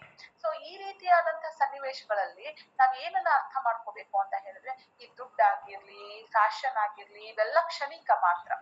ಒಬ್ರ ಮೇಲೆ ಒಬ್ರು ಅಟ್ರಾಕ್ಷನ್ಸ್ ಆಗಿರಬಹುದು, ಒಬ್ರ ಮೇಲೆ ಒಬ್ರು ಒಂದ್ ರೀತಿಯಾದಂತಹ ಆಮಿಷಗಳಾಗಿರ್ಬೋದು, ಇವೆಲ್ಲವೂ ಕ್ಷಣಿಕ ಮಾತ್ರ. ನಿಜವಾಗ್ಲೂ ಒಂದು ಜೀವನಕ್ಕೆ ಮೂಲವಾಗಿ ಬೇಕಾಗಿರುವಂತಹದ್ದು ಒಂದು ಗಂಡು ಹೆಣ್ಣು ಮದುವೆ ಆಗ್ತಾ ಇದ್ದಾರೆ, ಪ್ರೀತಿ ಮಾಡ್ತಾ ಇದ್ದಾರೆ ಅಂತ ಹೇಳಿದ್ರೆ ಅಲ್ಲಿ ನಿಜವಾಗ್ಲೂ ಬೇಕಾಗಿರುವಂತದ್ದು ಏನು ಅಂದ್ರೆ ಪ್ರೀತಿ, ಹಾಗೆ ಒಬ್ರ ಮೇಲೆ ಒಬ್ರಿಗೆ ಇರ್ಬೇಕಾಗಿರುವಂತಹ ನಂಬಿಕೆ. ಸೊ ಈ ರೀತಿಯಾದಂತಹ ನಂಬಿಕೆಯನ್ನ, ಈ ರೀತಿಯಾದಂತಹ ವಿಷಯಗಳನ್ನ ನಾವು ಕ್ಯಾಪ್ಟನ್ ಜಾಕ್ ನ ನಾವು ನೋಡ್ತೀವಿ. ಯಾವಾಗ ಅವನು ಹೇಳ್ತಾನೆ ಲಿಡಿಯಾಗೆ, ನೋಡು ನಾನೇ ಬಿರ್ಲಿ, ಆದ್ರೆ ನಾನು ನಿನ್ನನ್ನ ಮೋಸ ಮಾಡ್ಲಿಕ್ಕೋಸ್ಕರ ನಾನು ಇದನ್ನ ಮಾಡ್ಲಿಲ್ಲ, ಆದ್ರೆ ನಿನ್ನನ್ನ ಒಪ್ಕೋಬೇಕು, ನಾನ್ ನಿನ್ನನ್ನ ನಿಜವಾಗ್ಲೂ ಪ್ರೀತಿಸ್ತೀನಿ ಅಂತ ಹೇಳಿ. ಸೊ ಹಾಗೆ ಲಿಡಿಯಾ ಕನ್ವಿನ್ಸ್ ಆಗ್ತಾಳೆ, ಹೌದು ಇವನು ನಿಜವಾಗ್ಲೂ ನನ್ನನ್ನ ಪ್ರೀತಿಸ್ತಾ ಇದ್ದಾನೆ, ನಂಬಿಕೆ, ಆ ನಂಬಿಕೆ ಮೇಲೆ ಆಕೆ ಒಪ್ಪಿಗೆಯನ್ನ ಕೊಡ್ತಾಳೆ. ಸೊ ಈ ಒಂದು ನಾಟಕದ ಒಂದು ವಿಷಯ ಇವತ್ತಿಗೂ ಯಾಕೆ ರೆಲೆವೆಂಟ್ ಆಗುತ್ತೆ ಅಂದ್ರೆ ಈಗ ನಾವು ಎಲ್ಲವನ್ನು ನೋಡ್ಬೇಕಾದ್ರೆ ಗಂಡ ಹೆಂಡತಿ ಫ್ರೆಂಡ್ಸ್ ಆಗಿರಬಹುದು, ಹೀಗೆ ಎಲ್ಲಾ ವಿಷಯಗಳಲ್ಲೂ ನಾವು ಯಾವ್ದು ಮೊರಾಲಿಟಿ ಅಂತ ಹೇಳ್ತೀವಿ, ನೈತಿಕತೆಯನ್ನ ಎತ್ತಿ ಹಿಡಿಯುತ್ತೆ. ಸೊ ಬಾಬ್ ಏಕರ್ಸ್ ಮತ್ತೆ ಕ್ಯಾಪ್ಟನ್ ಜಾಕ್ ಇಬ್ರು ಫ್ರೆಂಡ್ಸ್ ಆಗಿರ್ತಾರೆ. ಸೊ ಅವ್ರಿಬ್ರು ಒಂದೇ ಹುಡುಗಿನ ಪ್ರೀತಿಸ್ತಾ ಇರ್ತಾರೆ.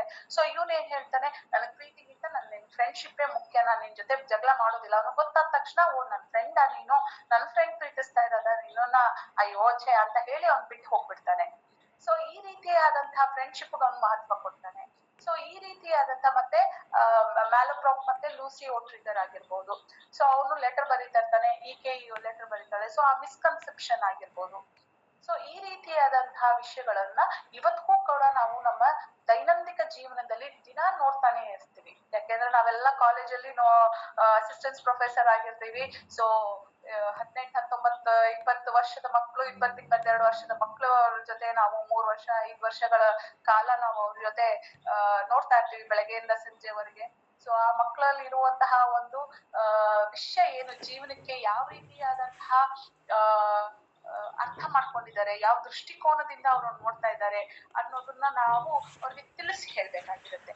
ಆ ತಿಳಿಸಿ ಹೇಳೋದ್ರಲ್ಲಿ ಈ ಸಾಹಿತ್ಯ ತುಂಬಾನೇ ಪ್ರಮುಖವಾದಂತಹ ಪಾತ್ರವನ್ನ ವಹಿಸುತ್ತೆ. ಈಗಿನ ಯಂಗ್ಸ್ಟರ್ಸ್ ಏನಿದ್ದಾರೆ ಅವ್ರಿಗೆ ಯಾವಾಗ ಕ್ಲಾಸ್ ರೂಮ್ ಅಲ್ಲಿ ಒಂದು ಟೀಚರ್ ಈ ನಾಟಕ ಹೇಳ್ಬೇಕಾದ್ರೆ ಆ ನಾಟಕದ ಮೂಲಕ ಅವ್ರಿಗೆ ಹೇಳ್ಕೊಡ್ಬಹುದು.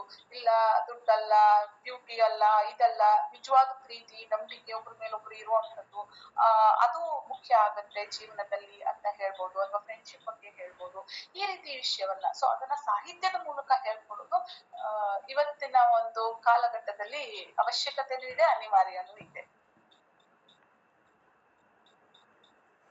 Okay, thank you ma'am. ನನ್ಗಂತೂ ಒಂದಂತೂ ಡೆಫಿನೆಟ್ ಆಗಿ ಅರ್ಥ ಆಯ್ತು, ಸಾಹಿತ್ಯಕ್ಕೆ ಸಾವಿಲ್ಲ ಅಂತ. Thank you. ಹೌದು ಹೌದು, ಥ್ಯಾಂಕ್ ಯು ಸರ್.